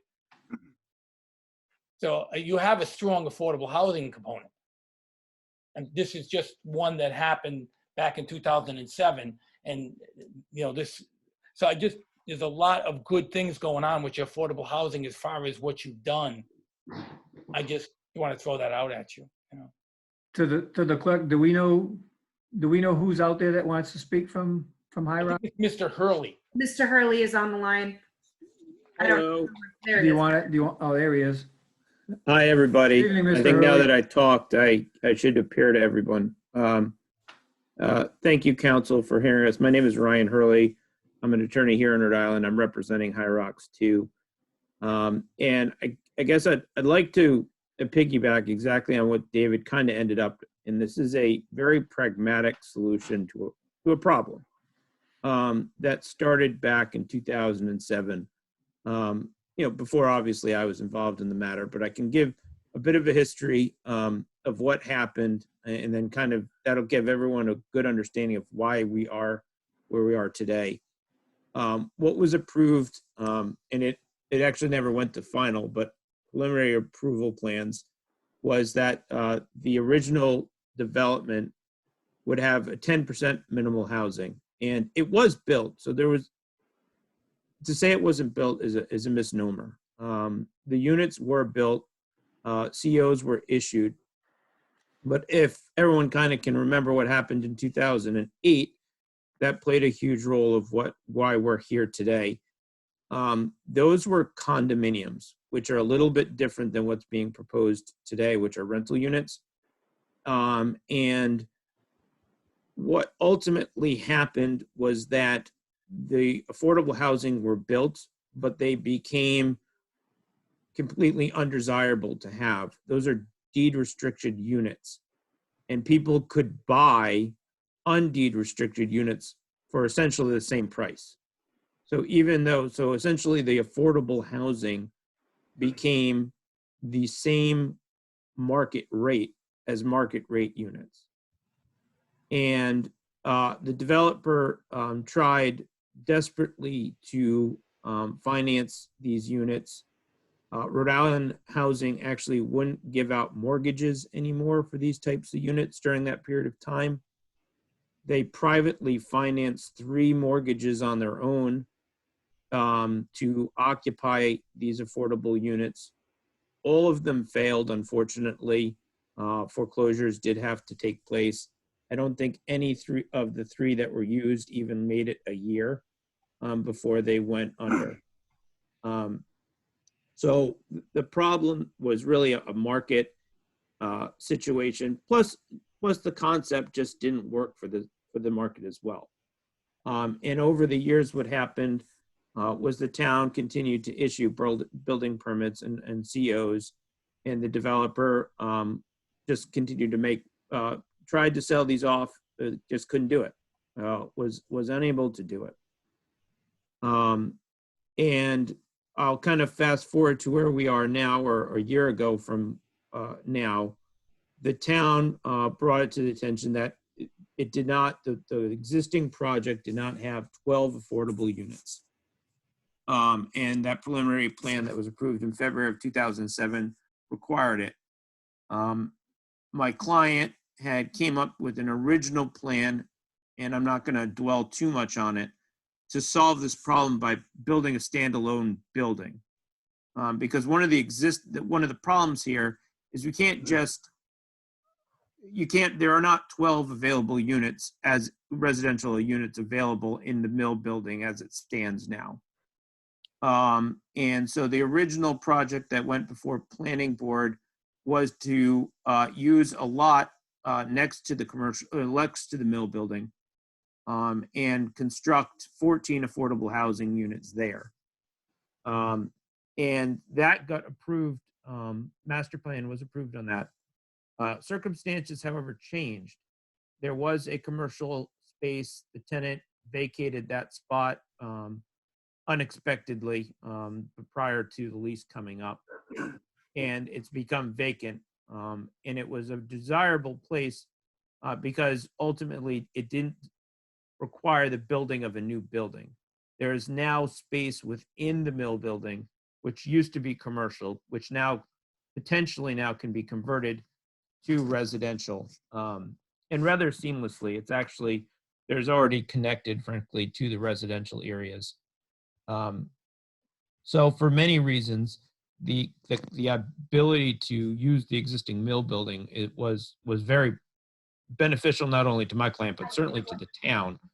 A lot of concerns that the planning board had was that the building that was going to be built would match the feel of the mill building on all of that. And obviously, those are no longer concerns. There was also some environmental issues because of the lot that the new building would have been on, drainage issues, concerns like that. All of now really are not any issue whatsoever because the proposed 38 units is within an existing building.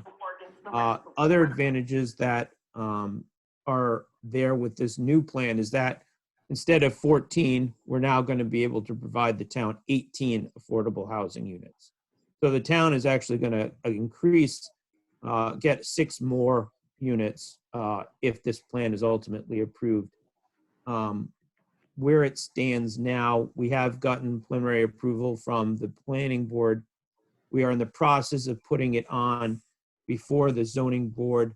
I believe that was filed by my client. The engineer is working on that more than I am to get onto the June calendar. And that will be heard sometime in mid-June. And we're seeking a variance of our existing special variance that already exists just to increase the number of units from to 170. That would be the final number. So there's currently 132 units. This would add 38 units. That would bring the number to 170. Why we're here in front of the board tonight is the hope that we can release 3 of the occupancy certificates the town currently holds. There's also an issue of a cease and desist order that has been placed. That's for a standalone building on the property. It was, it's an existing building that's had been under permitted renovations. I think my video is back now. Permitted renovations to winterize it. It had been severely vandalized over the last year, and we were trying to get it safe for the winter. That has come and gone at this point now, since all work on it has stopped. But ultimately, to convert that to some usable space as well. It was like the management company and groundskeepers back when Tupperware owned the property. The purpose of this is that my client is hoping to get these COs to use the money that it could use to sell these properties, which frankly, buyers were already in place well before this even became an issue. And for the most part, those buyers have stayed. Their third parties kind of stuck in the middle of this. They had designed these units themselves. These were one of the buyers is a first-time homeowner, and she really, really wants this place. She had spent time developing it, putting together her touches on it, the appliances she wanted, all the customization she was able to put in. So these people are kind of stuck in the middle of this fight. I think they're kind of innocent in the whole project, to be honest with you. And so the idea was to allow these people to get what thought they were getting a year ago, and provide the town still certain security to make sure that everything is built. And I do understand that. My client is not shrinking from its responsibilities here. It understands that this does need to be built, and certainly is willing to put up a significant amount of money to make sure that either these things are built or the town has provided money that it could use for other projects. And I understand that this has kind of been a moving target in terms of drafts at this point. So I'd like to at least just take the opportunity to explain a few of the changes that my client is proposing compared to Attorney Igliozzi's draft. And I would agree with his characterization that for the most part, these are the agreement. We've kept it as much as we can to what Attorney Igliozzi has presented. In the most of the changes you'll see are frankly really kind of more stylistic or typos, except for one paragraph. So I thought it was being shared, but I guess it's not. And those go to two parts, really. There's one that goes to scheduling of the release of the units. And my client has alternate language, which would allow for the 6 units to be built and occupied, and then getting the money back. The reason for that is really the economic climate we're in right now. There's a lot of uncertainty. There's a lot of job shortages. Material prices, I'm sure, are going to go up. And my client's essentially going to need money to continue to build this project. So the hope was if we could get some money back as we build each of them in phases and not doing it on a 1-for-1 basis, you're getting 6 at a time, that would be able to fund the next level as it goes on. And that's also part of the reason also to get the money from the COs. My client obviously would be able to use that to fund this whole project. This is a multi-million-dollar project. This would be the seed money for that project. So there are, I mean, we're trying to work with the town. This is a very creative and pragmatic solution to this problem. We're just looking for some financial help to allow this to take place. And the other parts of it also too, it kind of stems from my client's past experience with affordable housing issues. As I explained in the beginning part of my presentation, is that it wasn't out of abundance of attempts by my client to get affordable housing. It was the market completely failed them. Unfortunately, as we all know now, my client is staring at an economy that very may mirror what happened in 08.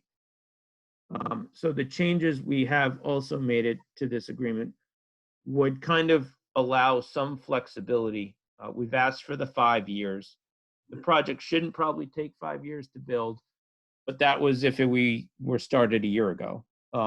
We don't really know what it's going to look like when things open up and this thing can start to be built, what the product, when the availability of materials are going to be, when you're going to be able to get contractors in there.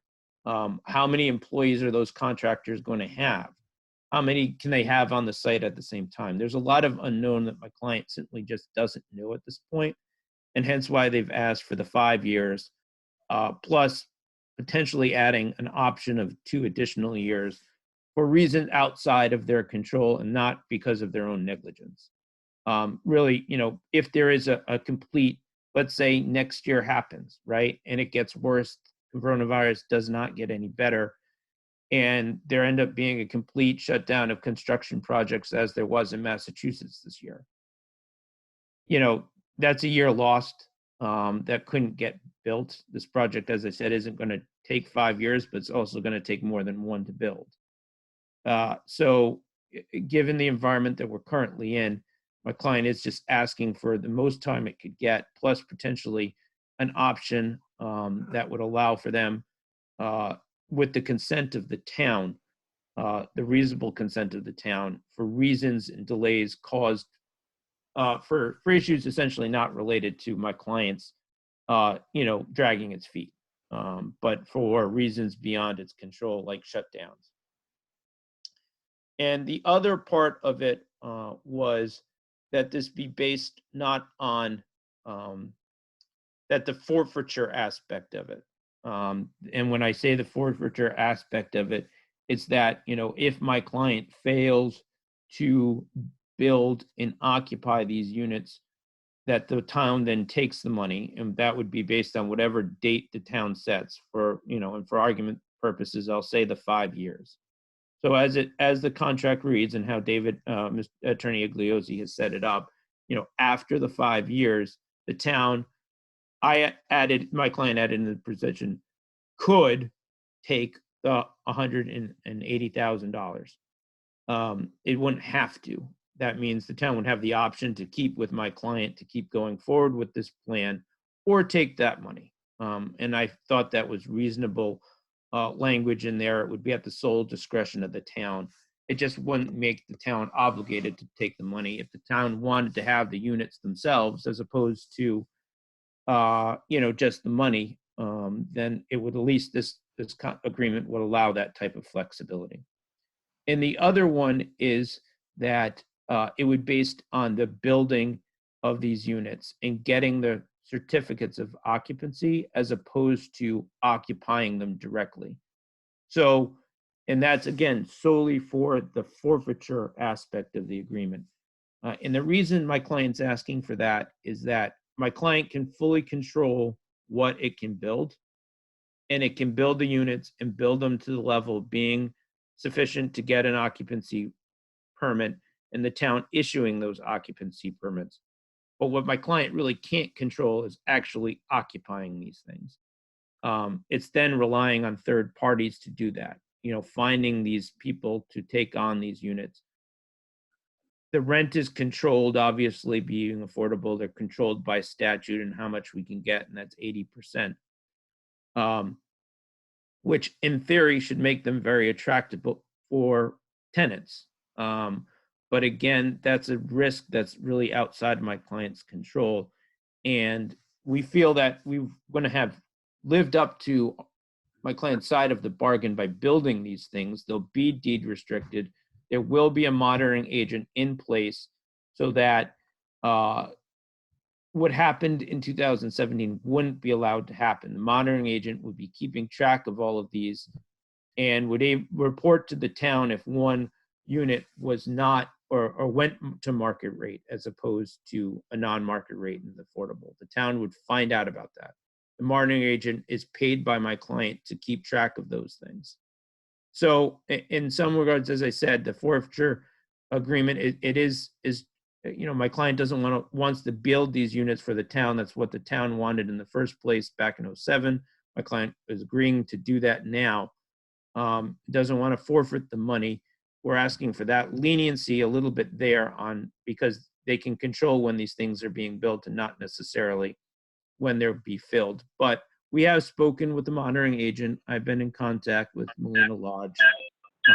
And she has related to me that these projects don't come up very often in the state. The last one that she did that would be in similar size to this one was down in North Kingstown. And it was successful. They were able to do it, but that was a year and a half ago. Obviously, when these things are built in a year and a half, that, the market for them might not be the same as it was 2.5 years ago, when the economy was rolling along and doing very well. So those are I think the highlights of the changes that my client is proposing to this agreement. And we ask that the council consider them. And at that point, I kind of will leave it up to any questions that any of the council members may have. Any questions by the council of Mr. Hurley? Mr. Zelinski?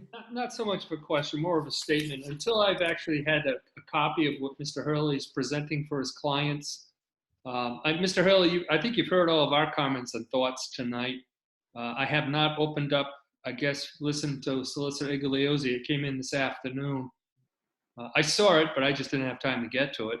So, there are so many of these drafts going around.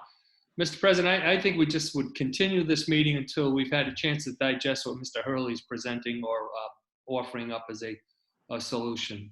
No, I would agree with you that we need to see what High Rocks 2 has submitted and have the solicitor look at it and see how it matches with what he's drafted for us, and then what we want actually in the thing. So I would agree with you. Yeah, we need to continue this. Can I just say one more thing? I forgot to mention it, and it's just a clarifying point so that when you guys are considering this next time, it's not an issue that comes up. The amount of the deposit isn't for 18 units, it's for 12. 12 units, yes. Which was what was agreed to by the planning board. So the planning board took it as that High Rocks needed to provide 12 units. The 6 were additional. They're new really to the whole situation, so that they only required 12 times 40,000, not 18. 18 times 40,000 would be 720,000. 720. Yeah, so I know someone would have figured that out and probably had what's going on here. But that.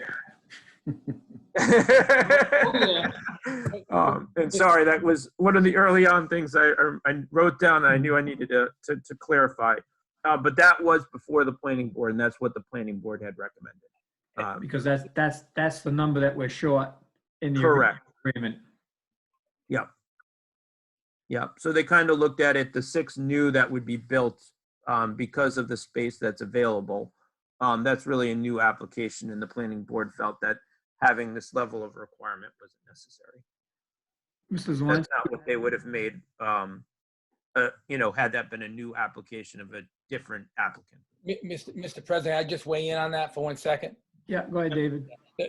Mr. Hurley's right, because there's no way the applicant's going to get the new project done without those 6. So there's no way that could ever happen. So it's not, it's as if we're back in 2007 with regard to the new building, and you said you want 38 units, these new 6 are going to be deed restricted no matter what. The problem is they owed us 12, so they don't owe us 18, they only owe us 12 right now. Right.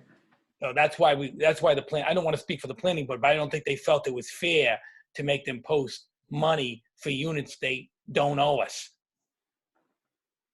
That brings up another point of the differences between my client's proposal and what was presented to me by Attorney Igliozzi for the town, is that I did add some language to clarify what would happen if the forfeiture were to have taken place. So I added in some language to clarify that if the town exercised its right for forfeiture and take the money that was in the account, that my client would be released of its obligation to build the 12 units or whatever happened to be remaining at the time. So that the town doesn't get the money and the units. It gets one or the other, or a combination of both. So if my client were to say had built under our proposal the first 6, the town would obviously, we would have gotten our third of the money back. The town would keep 2/3 of the money plus whatever interest has accrued in the time period that's set. And my client's obligation to build the remaining 6 units at that point, right? If we've already built 6 of them, the remaining 6 of them that were to be built, my client's obligation to build those 6 would be gone. And I also added a provision, which I thought was fair, frankly, is that, but what would survive still is our obligation to build the additional 6 that we're saying that we're going to do, the new 6. Okay. That obligation would still ongo, separate and apart from all these agreements. Mr. Hurley, I keep hearing that our obligation would be gone, the town would keep the money. I just want to reiterate, hopefully I'm following this bouncing ball. We don't get the money. We would take that money, and that would open up another process for the town to work with other developers that would bring in affordable housing. I don't know that we want, I personally wouldn't want the town to get into that type of process. Mr. Hurley, just construct the affordable housing that should have been constructed. Quite honestly, I'm looking to just hold that money. Yes, you guys will get it done, but I don't like the sound of it. To me, it just doesn't ring right that we get to take the money. We get nothing. We're short affordable housing. We don't have the money. We have to start a process of finding a developer to help us get closer to that 10% goal. So please keep in the back of your mind, I guess you know where I'm going to go with this. I want to see that affordable housing built over there. And as far as the money, yeah, we'll use that as a safeguard, but we wouldn't be here if the affordable housing was built as it went along. So if I may respond to that. I'm looking forward to seeing your reading what you've proposed. And if you wish to change it after hearing the council or hearing me or whomever, I would like to see whatever's coming forward. But tonight, Mr. President, I think we've heard enough. It's just me. We've got other things to get to. Can I shortly just respond to Councilman Zelinski's comment? Briefly. Very briefly. In our original proposal, Councilman, we did not have a time frame. We just wanted to build this The idea of a sunset provision was that of the towns. So my client would be more than willing to take that out and make this indefinite, that the money is held until these are used. I'll wait to see what your proposal is. Thank you, Mr. Hurley. Any other comments from the council? We'll continue this to another date. We don't have to say be date specific, do we, Mr. Igliozzi? No, this isn't subject to a public hearing advertisement. Okay. Nope. Thank you. Next item, new business, discussion by council vote on action on the IBPO contract. First item is a public hearing. Is there a motion to open the public hearing? So moved. Motion by Mrs. Zelinski, seconded by Mrs. Bottomoli. Roll call vote. Mrs. Bartimoli? Yes. Mrs. O'Hara? Mr. Ogier? Yes. Mr. Zelinski? Yes. Mr. Vadney? Yes. Okay, I have everybody muted right now because of all the background noise, so I'm gonna unmute Okay. everybody. Hopefully this goes okay. Okay, let's see. Can you make an announcement? I'm going to that. I'm gonna try to ask that if you wanna speak, you'll have to be patient because I'm sure there's a number of people that want to speak. Try to be brief so that if there are a lot of people, we can hear everybody. If we can't see you, because there are a lot of people here that we can't see, maybe I suggest that you send a chat to the clerk and she can let me know who's out there that wants to speak. So who would like to be the first one to speak?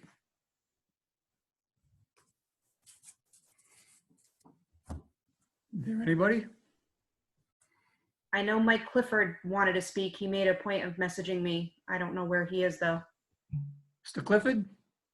Yep, I'll be happy to go first. I just don't type fast, sorry. When I read the article in the paper highlighting the different points of this contract, there was a statement that kind of suggested that the staff turnover was the cause of the overtime that we pay annually. And having served on the budget committee, I'm well aware of that dollar amount, and it usually runs between $200,000 and $300,000 a year in overtime costs for the police department. We made repeated suggestions of administrators and different finance directors over the years that we review what is the primary cause of that overtime. I had never heard before that the primary one was the turnover from staff leaving to go to a different district. I heard that workers' comp claims were in, and there were accidents involving officers, so they were pulled from the staff, and that caused overtime. We have language in the police contract dealing with compensatory time, where if they work overtime, they don't have to necessarily get the 1.5 times the salary. They can take comp time instead, and that has limitations to it. And but I had actually heard, I believe it was the former chief, who had told us that he thought that was one of the main problems with the overtime. We questioned, is the simple solution to not paying overtime? Are we understaffed? Do we need more staff? And then, is it cheaper to pay one additional salary for an officer versus $200,000 to $300,000 annually? So my question is, before this contract was negotiated, was there an in-depth analysis of exactly where the overtime costs come from, or are we just assuming that it's staff turnover of people leaving the district to go to other districts? Because that was not one of the common causes that we were ever told about. We were told about all of the others, and I think it's imperative that at some point, if that hasn't been done and that information can't be shared with the public, that at least you consider requesting that data be collected and broken down before you set this year's budget. Because once again, if the simple solution to bring down overtime costs is that we hire an additional officer, it may be cheaper than continuing to pay the $200,000 to $300,000. So I guess my first question is there an extensive data analysis of the overtime cost and the breakdown to, how much of it is due to compensatory time, how much is it due to workers' comp claims being filed and people being out on leave, how many of it is due to retirements, and how much of it is due to officers leaving the district and for staff turnover. I'd like to know what those numbers are if they're available and if that's been done. And if it hasn't been done, I'd strongly suggest you do it before the budget. Is there another question, Mr. Clifford? Those are my two. Okay. Mr. Guzowski or Mr. Jesus, do you have an answer to that question? Mr.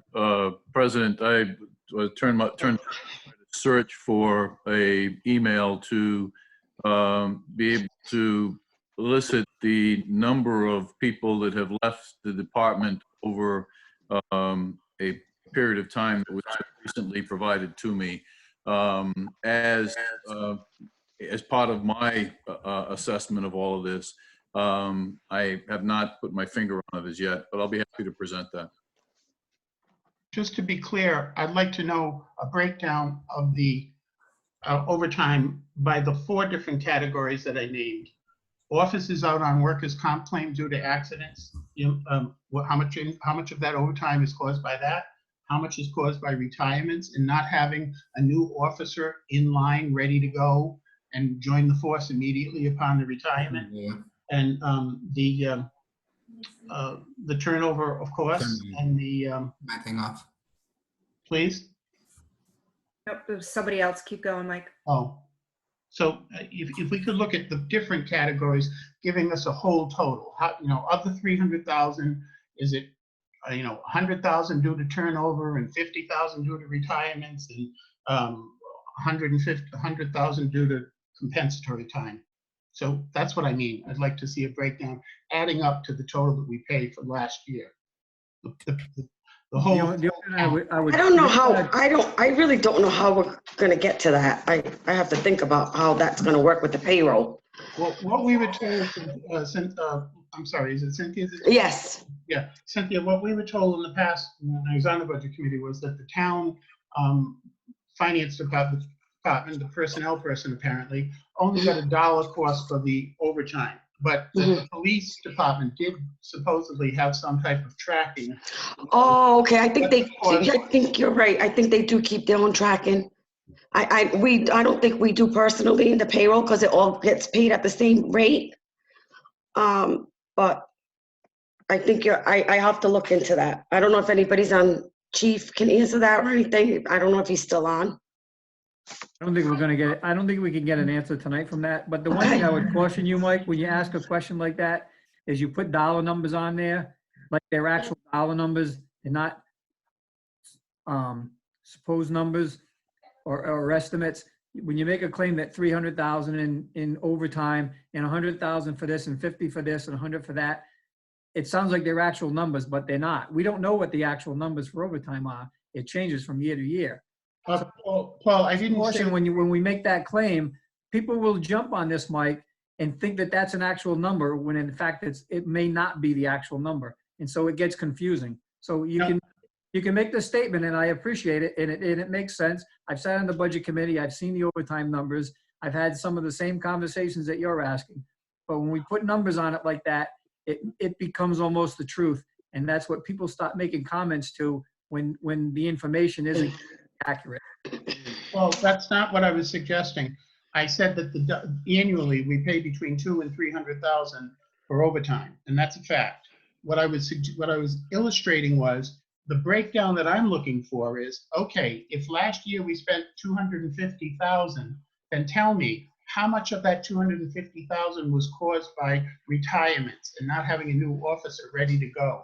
How much of that 250,000 was caused by the compensatory time payouts? So those are the things that's what I meant. I didn't mean those numbers were concrete. I'm just saying that's the type of breakdown, because apparently when Gary said he'd give us an email saying how many officers left, that wasn't the whole answer to my question. That was one of the 3 or 4 components of why we have overtime. No, my comment was, Mike, was when we put numbers on it like that we're not sure of, it becomes the truth. And so I was just cautioning you on that. I understand what your questions are, and they make sense, but the questions without numbers are just as valid without putting a number on them, because the number becomes truth, that gets pushed out there when it's not the actual number. That was my only concern, Mike. Well, hopefully nobody misunderstood what my illustration meant. It was just to illustrate how the breakdown should come across. You can see the different causes. Yep. Okay. Mr. President, if I might, I did find the information I was looking for that is substantial in my mind as far as our challenge. We had 11 departures from the department over the past 7 years. Well, probably closer to 6 years. And of those, only 3 were retirements. 8 people left for other departments. You know, that's a partial answer that I appreciate, but I'd like to see the other components of the overtime. I don't think we'll have them tonight, though, Mr. Clifford. No. But I mean, Any other comments? Do you have any other questions, Mr. Clifford?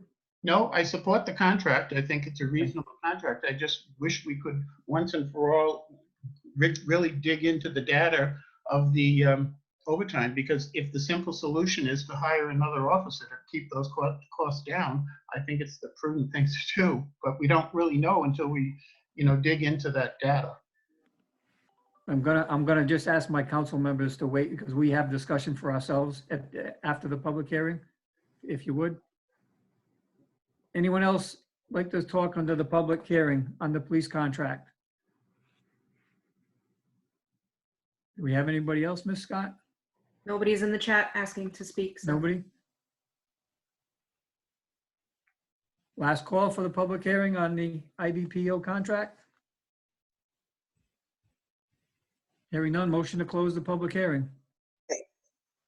Mr. President, do you mind? Mrs. Bonioli, seconded by Mrs. Walensky. No, I did not second. Oh, you didn't? No, before we got the motion, I was just going to ask if we just took 5 minutes. Maybe some folks have stepped away from their laptops or their phones. I would just like to have folks have the opportunity. I think we're rushing a little and closing this public input. So if we could just keep it open for 5 minutes. Can I make a motion for a 5-minute recess? How's that? Well, if we're in recess, we can't take comment. Well, no, then we can come back and see if anybody else wishes to speak. We'll just stay here and wait then, that's all. Okay, I just wanted the extra 5 minutes. I saw that Mr. Marshall had something up. Mr. Scott Marshall just stated that he'd like to speak, but you're in recess now. No, we didn't vote. No, we didn't. Didn't vote, okay. Mr. Marshall. Good evening, everyone. My name is Scott Marshall. I'm at 55 Greenville Road in North Smithfield. I would like to support the contract. I think in light of increasing risk that the police face, that their compensation ought to be in line and commensurate with that risk. Prior to the recent pandemic, there was an increased risk of opiate exposure. There was an increased risk of anti-police sentiment. Obviously, the increased risk that exists now with the coronavirus pandemic is also something that's substantial and warrants compensation for. Rhode Island has kind of a unique system from what I understand in that, we as municipalities make the investment in our police officers. We put them through the police academy. We train them to serve the community in the way that we want them to. And we ought to make an investment in that and try to retain our officers. From what I understand, I have a nephew in law enforcement where he went to school. He had to pay for his own police academy, then had to find a job. So, I think it's very burdensome on the citizens in the town not to support this investment and to retain the officers that serve our community very well. So I support the contract. Thank you. Thank you. Is there anyone else? Mr. President, if you don't mind, while we're allowing other people to think and maybe offer their comments, may I offer my comments on this contract? I thought we were going to wait until we were done with public. Well, the council, I'm not the council. I just use time well, Mr. Vice President. So. And I wanted to use the time well to allow people to speak, Mr. Administrator. We have anyone else, Ms. Scott? Nope, nobody's in the chat asking to speak. Can I just ask that the comments that were said previously in the wrong order, that they'll still be recorded for this effort? Absolutely. The motions that, the comments that were made under the good and welfare, under the open forum, Yes. we have those recorded, correct? Yes, you do. Okay. Thank you. Thank you. All the landlines are unmuted as well, so if anybody's on a landline and they wanted to speak, they just have to speak up.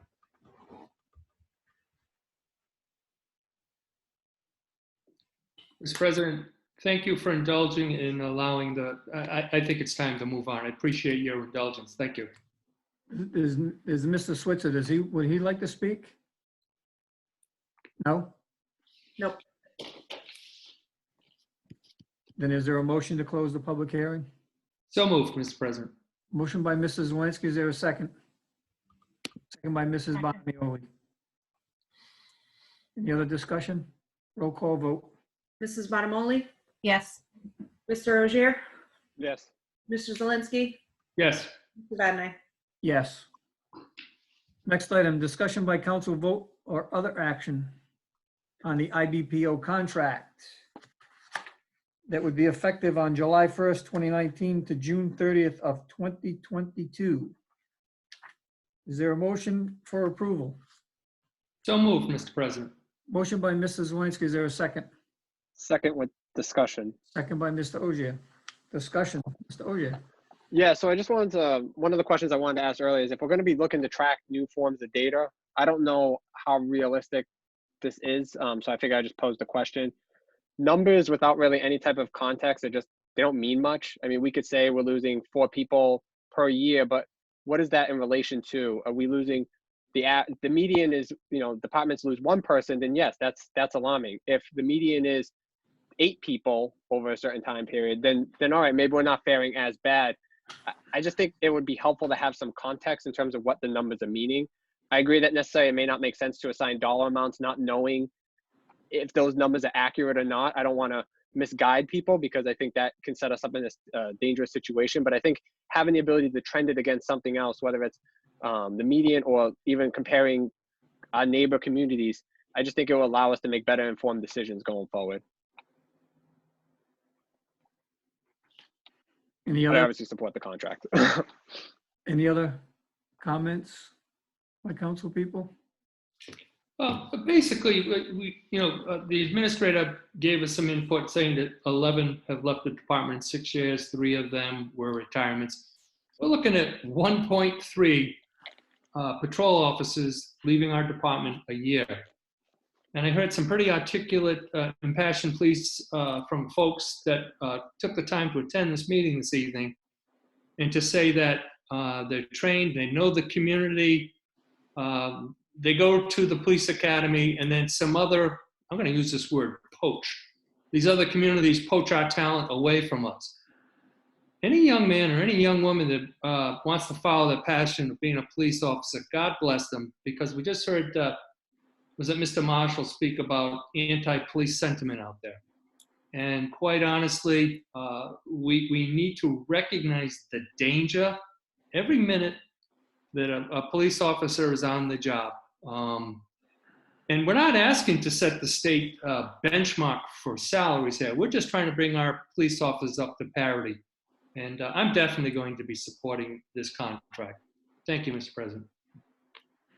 Any other council members?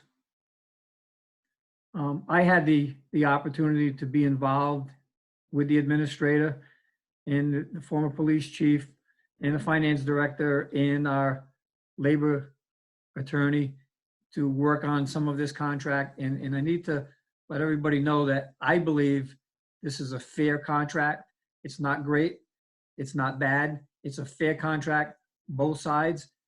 And what people won't see in this, I don't know however many pages it is, it's pretty substantial, is there are numerous language changes in this document that are just as important as the dollars. That we're protecting the town, we're protecting our men and women that serve on the force. So overall, I think it's a fair deal, and it's just more than dollars. There were language changes that were done in this thing going to be beneficial to both sides. And I would ask the administrator now if he has his comments. Thank you, Mr. President. A few things. Well, first thing that I think is very important is that the timing of our conclusion of negotiations was before any impact by the virus. And I say that because what I'm trying to say, I guess, is that this contract isn't a result of any impact by the virus, positive or negative. It is the agreement that I believe is appropriate for us to go forward with both now with the burden that we're under because of the virus, and before it with the circumstance that we have in terms of trying to keep personnel and trying to maintain the rigor and the respect that this department endeavors to be and provide. So what we have done is made many changes, as the president has already acknowledged, and those changes came in consultation with what I believe is one of Rhode Island's most respected labor contract legal minds. We've made broad changes in wages that are kept in sync with my target to be as close to 2% as possible. That being what we provide to everyone. In addition to that, we attacked a couple of weaknesses. We've addressed a weakness in our compensation for our patrol officers by adding a step that targets reducing turnover. And you know, I swore an officer in the past 2 years that recently left us to go to Warwick. That's painful. It's disappointing. We can't be disappointed in the individual. We have to be disappointed in the system. I think we as a small community have very little shot at trying to change pass legislation that would stop some of this, or at least get that larger community to compensate us for what happens in the aftermath of their taking our trained personnel away, that being the cost of putting somebody into the academy and all that goes with that. But in any case, we have recognized that, and it isn't just the circumstance of the turnover, it is that we, as we compare with our peers, some of which are the same that RIPEC referenced for us in their report, others that are simply the ones that I advocated that we target based on average income across the state, where we took the communities with the 3 higher average family incomes than our own and the communities with the 3 lower family incomes than our own, and compared across that breadth of information. When you look at that, you find that many of those communities already have steps in their patrol officer salary. Now, that's in addition to the longevity payments that we make, but that's the same thing in those other contracts. So I think that's an important measure for us to have taken, and happy that we have included it in this proposal. We also addressed a weakness in our ranked staff compensation, that for our sergeants, lieutenants, and captains. And frankly, the higher you go up the chain, the bigger the disparity was when we looked at the comparison in those peer communities, some nearby and some more distant in the state. And I think if you looked at the percentage change, the highest rate change was at the captain level with a number as high as 15%. That is not something that I toss out easily, but it is something that I put before you in a contract that I firmly believe is necessary to be able to encourage our officers to, every one of our patrol officers today, to be able to think about the day where they may want to be a sergeant, a lieutenant, a captain, or hopefully one day a chief. We've attacked multiple things. Other things that have happened in this, we've modified the rate at which vacation time accumulates, not to take it away, but to moderate the impact that has on our overtime cost and our total operation of the system. And we've also dealt with healthcare in this circumstance by increasing the contribution that personnel will make. They're following the cost up, as we all are. And finally, one of the measures that I'm really pleased that we're able to accomplish, and that is to address the long-term OPEB costs, the other post-employment benefits that, if you recall, the most expensive portion of our post-employment benefits is for the police department. And we have a measure in this contract that will reduce for officers hired after a particular date to go to single coverage in retirement as opposed to family coverage. And that will result in numbers that will reduce our long-term costs by numbers as high as 30%. So we've looked at every aspect of this contract. I'm proud of the work that we did. It took a little longer, I think, than either the IBPO or we had hoped, but we have a proposal that, despite the challenge that we have coming up with our budget and what we will get from state funding, I am 100% supportive of this as a measure that we need to take to serve our town today and in the many tomorrows. Thank you. Any other questions, comments from the council?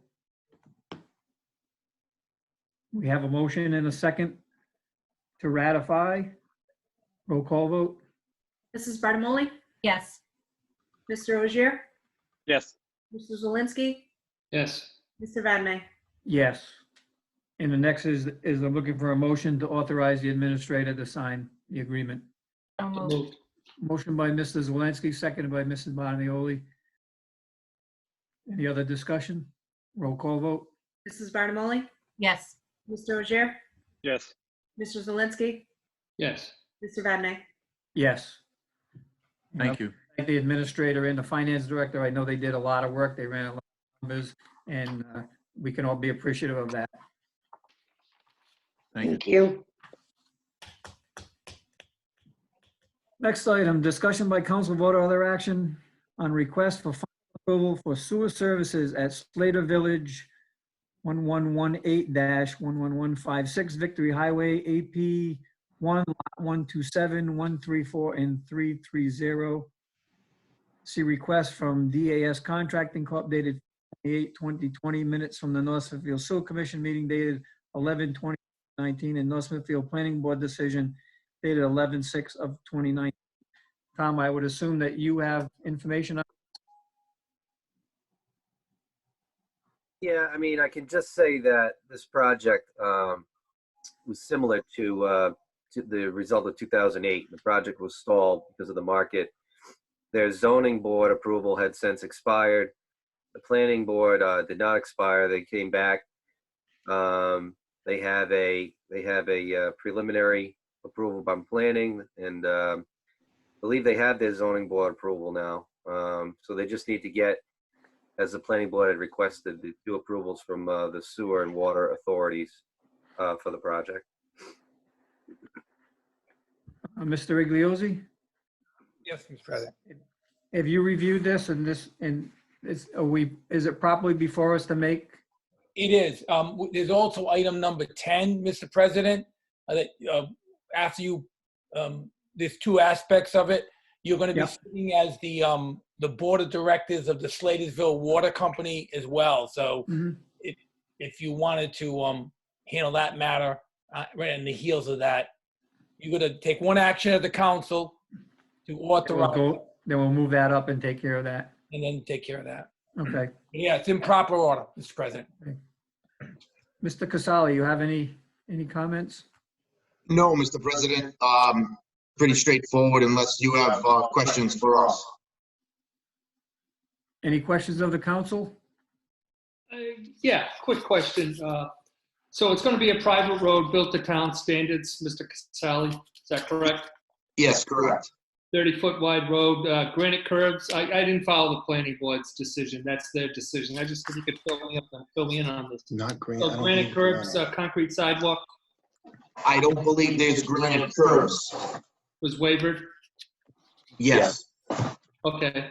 So when this development, it's supposed to be part of an articulated road system, is that correct? So it would connect 2 of our main roads in town? Yes, it would, correct. Main Street and 102. Is it going to require town snow removal efforts, or is this totally private?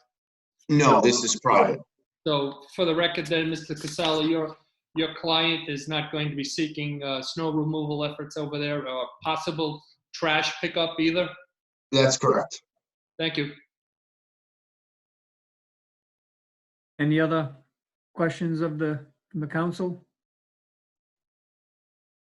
Is there a motion to approve So moved. for sewer services at Slater's Village from 1118 to 11156 Victory Highway AP lots, AP1 lots 127, 134, and 330? Is there a motion to approve? So moved. Motion by Mrs. Bottomoli. Is there a second? I'll second for discussion. You got my second, Mr. President. Huh? I'll second. I already did. So, I know. there any discussion on this? Hearing none, roll call vote. Mrs. Barnamoli? Yes. Mr. Rozier? Yes. Mr. Zwelinski? Yes. Mr. Vadney, Yes. Yes. At this time, I want to move up item 10, North Smithfield Town Council in its capacity as Board of Directors of the Slatersville Water Authority. Discussion by council vote or other action on request for approval for water services at Slater's Village, 1118 to 1156 Victory Highway, AP1, lots 127, 134, and 330. Obviously the same project. Now that they have sewer, I would assume that they need water. Exactly. Is there a motion to approve preliminary plan application, or what is it, David? Do we just need to give them? Authorization in your capacity as the Board of Directors, Slatersville Water Company, you're authorizing water service. Is there a motion? So moved. Motion by Mrs. Zelinski. Is there a second? Second. Second by Mr. Ogier. Mr. Kravitz, under this agreement, they're going to extend the water line down Victory Highway, correct? Yeah, this is a this is a beneficial aspect to the project for the community because they're looping the system, extending the water line down Victory Highway south through the development back to Main Street and back east. So in that regard, it's beneficial for both economic development and the pressure, and to be able to maintain the system. They're going to install, I think it's 8 hydrants all along Victory Highway. So yeah, it's a good thing. And residents on Victory Highway will have the ability to tap in if they want to? Yes. Is this going to also extend onto Main Street and connect like a loop, so there's a full loop from Main Street all the way around? Exactly. Okay. Any other questions, comments? Roll call vote. Mrs. Barnamoli? Yes. Mr. Rozier? Yes. Mrs. Zelinski? Yes. Mr. Vadney, Yes. Thank you, gentlemen. Thank you, and thank you for hearing us so quickly. Back to the regular agenda now. Discussion by council vote or other action on resolution urging the General Assembly to convene. I asked that this be put on. Oh, we missed one, Mr. Chairman. Item C. Mr. Ozowski? You missed item C. the highway fuel. You missed me. That's why I'm out of order. Why don't I have that paperwork? We need gas and, we don't need that. Oh, yeah, we need gas and diesel. Oh, do we? A little bit. Discussion by, I'm sorry. Discussion by council voter action on fiscal year 2021 Highway Department diesel fuel and unleaded gasoline. Mr. Jesus. Okay, so the Rhode Island Municipal Purchasing Agent Association goes out and solicits bids for gas and unleaded gas and diesel fuel for the membership. And they reached out to the previous 2 bidders, which was Santa Buckley and Peterson Oil. And they both decided to hold the pricing for another year. So we're gonna recommend that we use Peterson Oil, which is the rate plus 5 cents for unleaded gas and also for diesel. for the upcoming fiscal year. You've That heard the ends. recommendation of the finance director. Is there a motion to approve? I have a question, Mr. President. Okay, go ahead. Cindy, Yep. currently, are we split? Who is our provider right up to this date? Is it, which one? Or are It's we? Peterson, because they were lower last year too. Okay. Didn't we So have a they're backup holding- with, they're both didn't we have a holding the- backup with somebody last year, though? Yeah, we go to the competitor, which is Santa Buckley. We use them too if we have to, But they were the same price last year? yes. Okay. They're This year, both they're not holding, the same. no, actually, they're both holding the price. So we use Oh. them as a backup if Peterson Okay. can't get there, yes.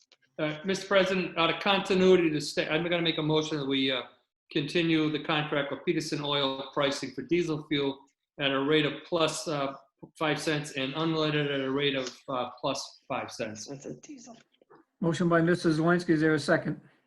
Second. Second by Mrs. Bottomoli. Any other discussion? Hearing none, roll call vote. Mrs. Barnamoli? Yes. Mr. Rozier?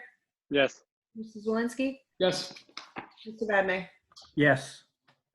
Mr. Thank President, Mr. Uzowski. would you mind consideration to move up item J? I know we have several folks on that issue as well. You can. Thank you. At this time, I move up for discussion. Item J, new business discussion by council vote, other action on the North Smithfield fire contract for 2020 through 2022. Mr. Uzowski. Members of the council and all present, we have another agreement, pending agreement with, pending your approval, to increase the, or to preserve our long-standing relationship with the North Smithfield Fire and Rescue Service, on which we depend for our much of our life safety. The contract is simple. We had cleaned up language a couple of years ago. There were no changes in language except for the deletion of a reopening clause that was a function of a grant that we were pursuing last year. But beyond that, it's really just a matter of changing the dates and the dollar amounts. And in this negotiation, we talked for quite a while. The conclusion of all of those conversations was a 3% increase this year and a 2 3/4% increase in the second year. The one thing I need to point out that we learned in this process is that our allotment for this, our negotiation last year, put the board of directors of the fire company in a circumstance where it felt it could not provide an increase in compensation to the personnel. We've seen the audit. We know the details of how the fire department is operated. They, like we, suffer with overtime costs that it has a big impact on the department in turnovers. And not that they've had a lot, but it doesn't take much to upset the balance of this entire budget. So we cut it a little too tight last year, and recognizing the complete funding for that department, everything that happens in this from a labor standpoint and many of the operational details is included in this contract. And once again, despite the circumstance of what we're about to face with a challenging budget circumstance from a revenue perspective, this one, like the police contract, I fully support as what we need to provide to sustain the fire, and emergency response capacities that we have in the town of North Smithfield. Is there a motion? Is there a motion to approve the contract between the North Smithfield Fire and Rescue Service and the town of North Smithfield from July 1st of 2020 through June 30th of 2022? I'll make a motion. Motion by Mr. Ogier. Is there a second? Second. Second by Mrs. Zelinski. Discussion? I just have a quick discussion point. I was just curious. So I was just kind of curious what went into the decision between the 2.75 and not just keeping it a level 3% each year.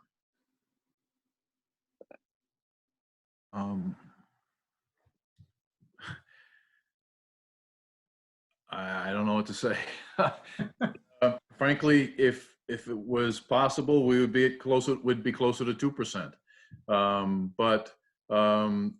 The conversation at the table, I won't get into all of the details, just felt that the 3% and the 2.75 would afford a circumstance where the company could function prudently and provide reasonable increases to its personnel.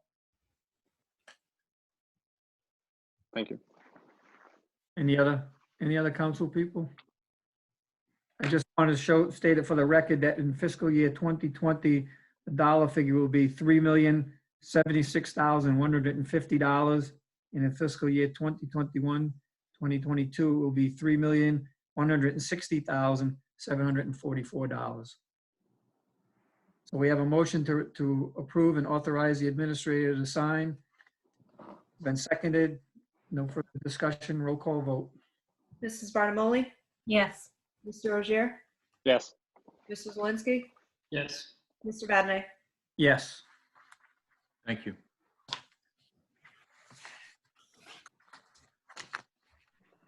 Next item, discussion by council vote other action on resolution urging the General Assembly to convene. I asked David to draft this resolution. It was requested by several members of the General Assembly that represent us that we do this. It is going to be frustrating that if they don't get back to work soon and at least work on a budget, if nothing else, that we're all going to be in a bind come the end of next month.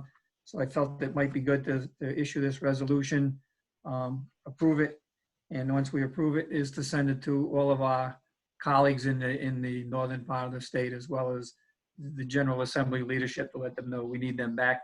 We need them back doing their job.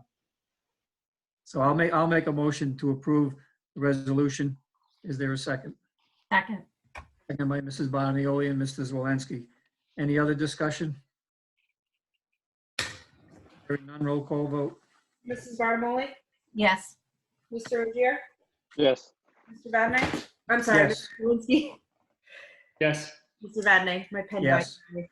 And this is something that we need to go and visit the town clerk for a signature, if we could, please. Thank you all.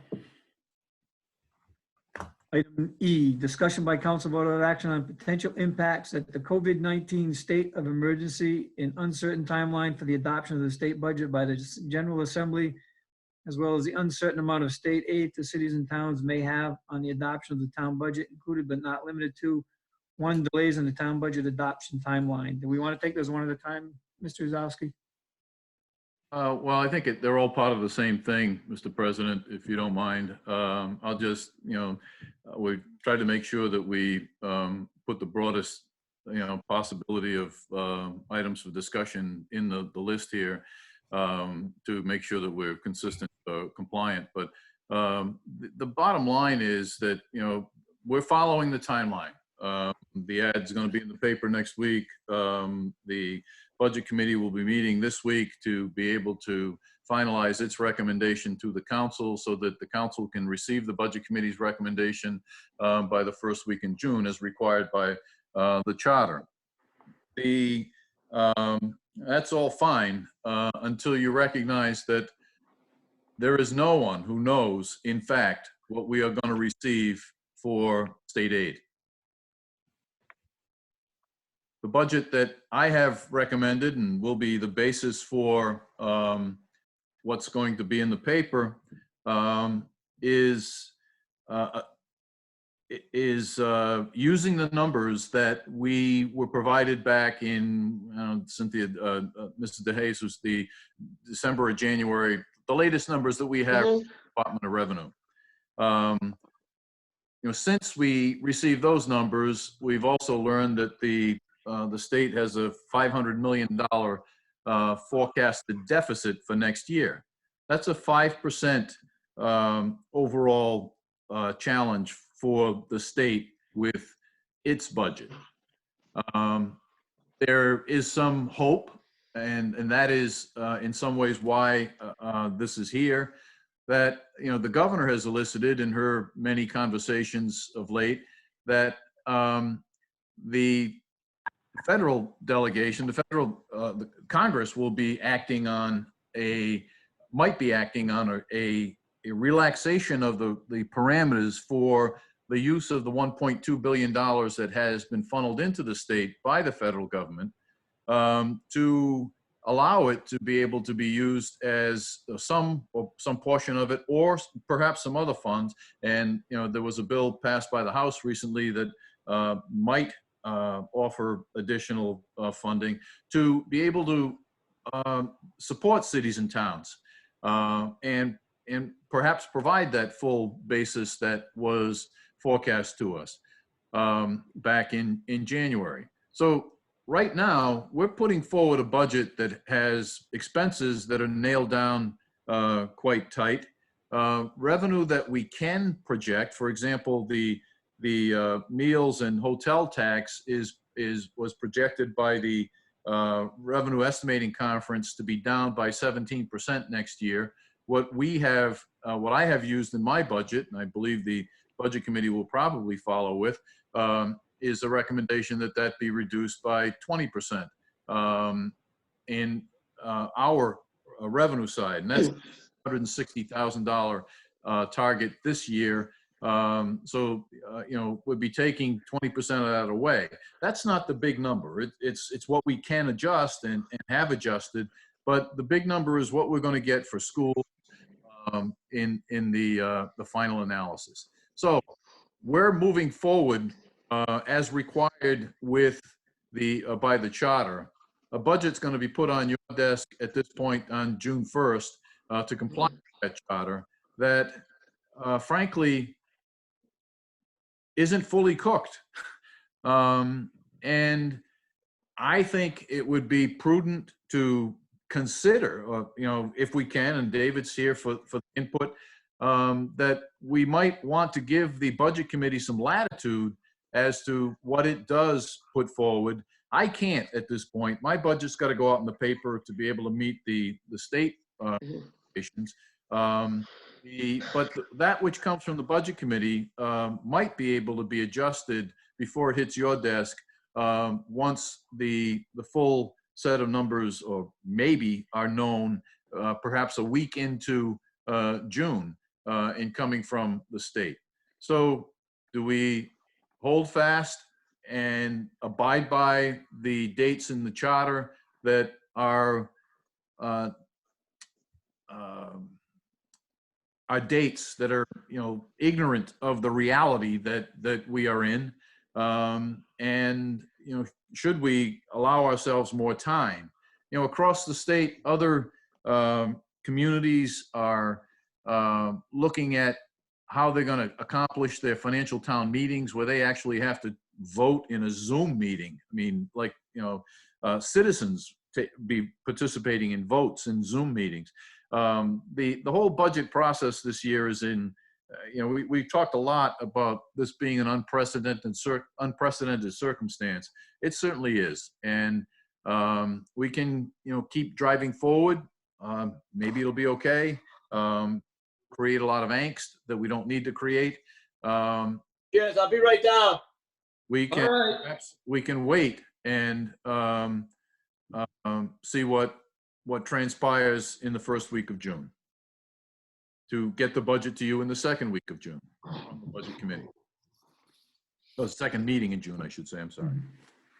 Which would be the 15th of June. Right. Can I say something, please? On the ad, I have to put a public hearing date. And I had suggested that it would be June 8th. Because I have 10 days from the moment it gets advertised. Mm-hmm. So I don't know if the council has to make a decision that you will have the public hearing on June 8th. Because that's going to be on the advertisement, if you all agree to that.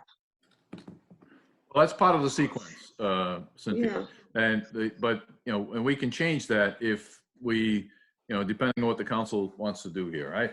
Well, we got a number of ways we could handle that, and David can answer this in a little bit. But as we're talking about the dates for the budget, I just want to remind everybody, like we did last year, I want to keep all of our Mondays in June open. We have 2 regular council meetings. I don't like doing the budget as part of our regular meetings. So in essence, we would meet June 1st, June 8th, June 15th, June 22nd, and the 29th, and we keep the 30th open 2 days to set the actual budget, which is as late as we can go by charter. Now, maybe something changes. If the General Assembly ever got moving, they may change it, and as they're pushing everything else back, we can push that back. But getting to Cynthia's point, we could schedule a meeting for June 8th to begin the public hearing process. If we're not ready to go, we can continue it. Am I correct, Mr. Josie? Exactly, you're correct. So we could have it and meet the timeline and then continue it as we get better information. This, like you said, Gary, this is going to be something that no one's ever seen, and it's going to be trying to hit a moving target. That's That's what's happening. And so we're going to have to keep a moving target as well on how we're going to deal with this. How does everyone else feel on the council? I got disconnected for a minute. I didn't hear the last part. I'm sorry. I was off. I had said if we have to have a public hearing for June 8th, we can do that. We can always, and if we're not ready, we can just continue it to another date. Okay, yeah, I just need the date for tomorrow to put in the ad. Yeah. So you can put the 8th, and we'll Okay. schedule it for the 8th, and if it doesn't work, we'll convene and continue it. Okay, thank you. Is the rest of the council okay with how we handled that last year, that we met on Mondays and we schedule out the Mondays and lock them in, and we'll work with what we get? I am. That's Works good. for me. Do we need anything else to? Yeah. Well, Mr. President, so if the budget committee can, are we saying that the budget committee can produce a budget for you 3 days before the, so by June 5th?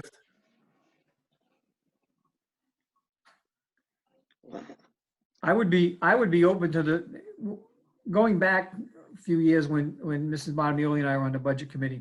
We were allowed to change numbers if we got better numbers as we went along, like within the last week or so, as we would get better numbers from the finance director. So now we know this is the actual number. Budget committee, the council allowed us to update that number. Say if it was, we were budgeting 20,000 for something, we knew the actual number was either going to be greater or lower. We could make that adjustment with the saying to the council, yep, we understand this is this is the actual number. We can make that adjustment. So I would be okay having them submit a budget, and if we need to review it after the fact, we can go back and review based on, because they're gonna be in the same boat that we are. They're gonna be reviewing numbers that aren't fixed right now. It's so fluid, and so I would be okay with having them submit a budget, meeting what we're advertising, and if we get new numbers, then as we go through the public hearing process, we update people on what those numbers are. It's a fluid process. Numbers change all the way up to the last date sometimes between insurance. We did get our insurance numbers, but they do change. Yeah. I would agree that I think we need to keep it open. We can't just be firm to a date. We need the updated numbers so that we're not constantly redoing all the work that's been put into it. Any other council members? Okay with that?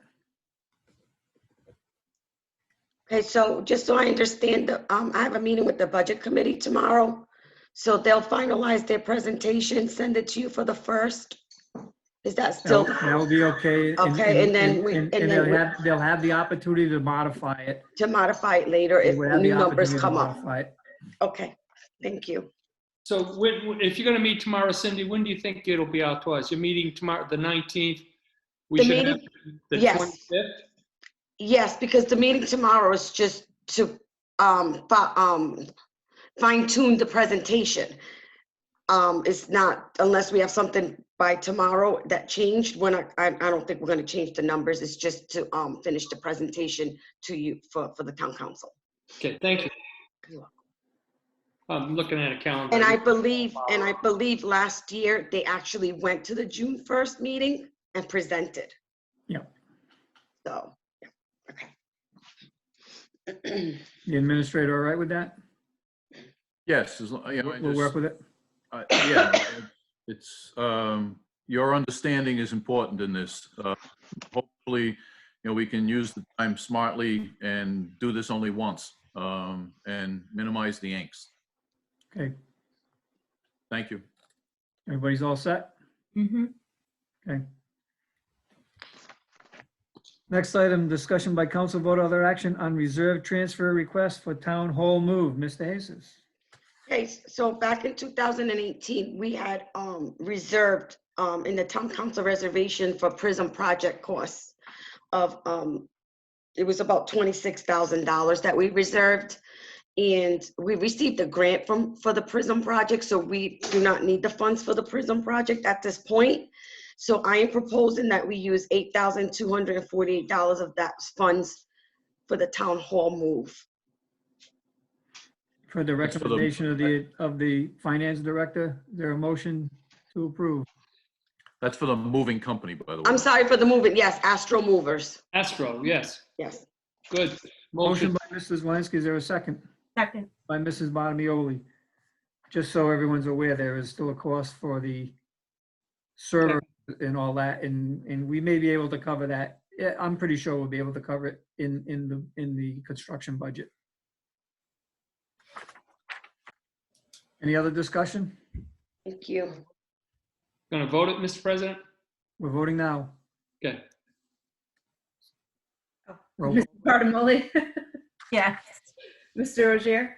Yes. Mr. Zelinski? Yes. Mr. Vadney, Yes. Next item, discussion by council vote other action on consideration of historic preservation tax deferment and waiver ordinance. This was presented to me by the president of the Historic Association, Smithfield Heritage Association, and the chairman of the Historic District Commission as a request that we look at this and give it some thought and everything. And so put it on the agenda so we could see it. But the bottom line is it needs to go to the zoning board for their approval to send it back to us. So I would look for a motion, I guess, to send it to the planning board. So move, Mr. President. Motion by Mrs. Zelinski. Is there a second? Second. Second by Mr. Ogier. Any other discussion? Any comments, Mr. Kravitz? he left. No, he's there. No. He shook his head. He has no comments. I was muted, sorry. Sorry. Hey, Tom, you look very late 1960s, early 1970s newscaster with the world map behind you. Is Walter Cronkite on there? Yeah, you know, it's kind of like you there, Cronkite? Dave or Chet. I couldn't remember which one, but they used to have a map behind you. This is our son's room. That's Desmond's, Desmond's world map. Cool. And So that's the way it was, or is. I don't think it's like, it's not like a major rush on this, Tom, but we'll just send it to the planning board, and when you have time to review it, we'll review it, and then you'll kick it back to us. And all right. Yep. Hey, your son's got a cool room, Tom. I like it a lot. We need a roll call. I like the vote, background. Scott. It's all the wife. Roll call vote. Mrs. Bartimoli? Yes. Mr. Rozier? Yes. Mr. Zelinski? Yes. Mr. Vadney, Yes.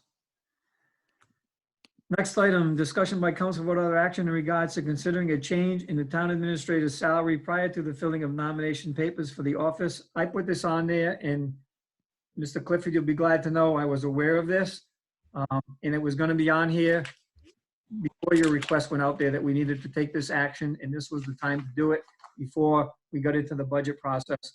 It is something that we need to do as a council. We're going to change that salary. We need to do it before the nomination papers close. So before we got into the budget process, this was coming anyways.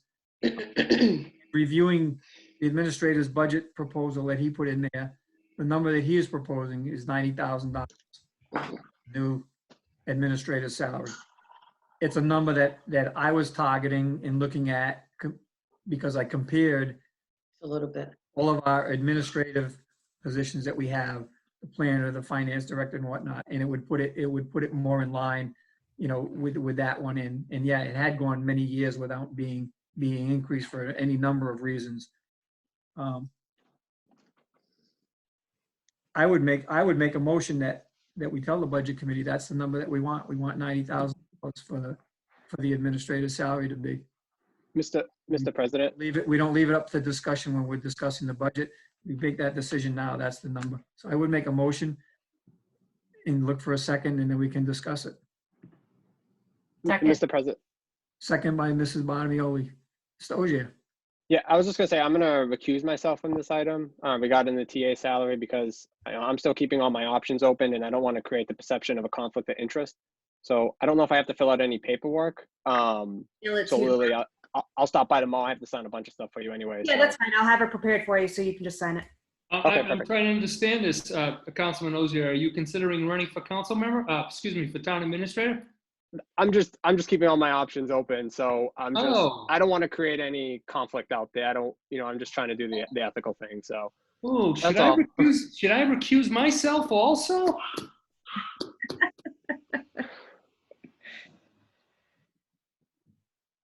It's David, Mr. Fadney, can I ask David a question? Yep. David, you there? Yes. Hey, so if other council members contemplated the idea of running for town administrator, should they be voting on this? I mean, how do you know what tomorrow's going to bring? No, I think that's why, just so we're clear, under Article 5, Section 3 of your charter, when it comes to the compensation of the administrator for this salary, it only provides that it must be changed, can't be changed after the date for filing for that office. So, okay. I don't think you have any conflict whatsoever as a council person. Just like the council right now could vote to change the salary of the council next time because you're not elected and there's no guarantee you're going to be there. Right. So is Mr. Ogier still in the room, or is he Well, he wants to recuse out of abundance of caution, but there's no charter requirement that he recuse. The charter just requires that you vote. So I want to make clear that and I pulled this out, the president is actually making a motion to change the salary for the next administrator. Is that correct? Correct. Yes. All right. Yeah, you don't need to recuse yourself unless you want to. He's gone. Yeah. Any other discussion? Well, if I recuse myself, you wouldn't have a quorum. Correct. Okay, so out of abundance not to have a quorum, I will vote. There's no reason not to, though. That's I know. I was making there. That's correct. Even if I wanted to run, I'm not setting it for me. There's no guarantee I'm going to get there. Oh, I understand. I do. Yeah. Hearing no other discussion, roll call vote. Mrs. Barnamoli? Yes. Mr. Zelinski? Yes. Badney? Yes. Last item. Motion to adjourn. Made it under 10 o'clock. So moved. Barely. Motion by Mrs. Zelinski. Is there a second? Second. Second by Mrs. Bonioli. Roll call vote. Mrs. Barnamoli? Yes. Mr. Ogier? Yes. Mr. Zelinski? Yes. Mr. Vadney? Yes. Good night, all. Thank you all. Night. Night, all. Night. Stay healthy.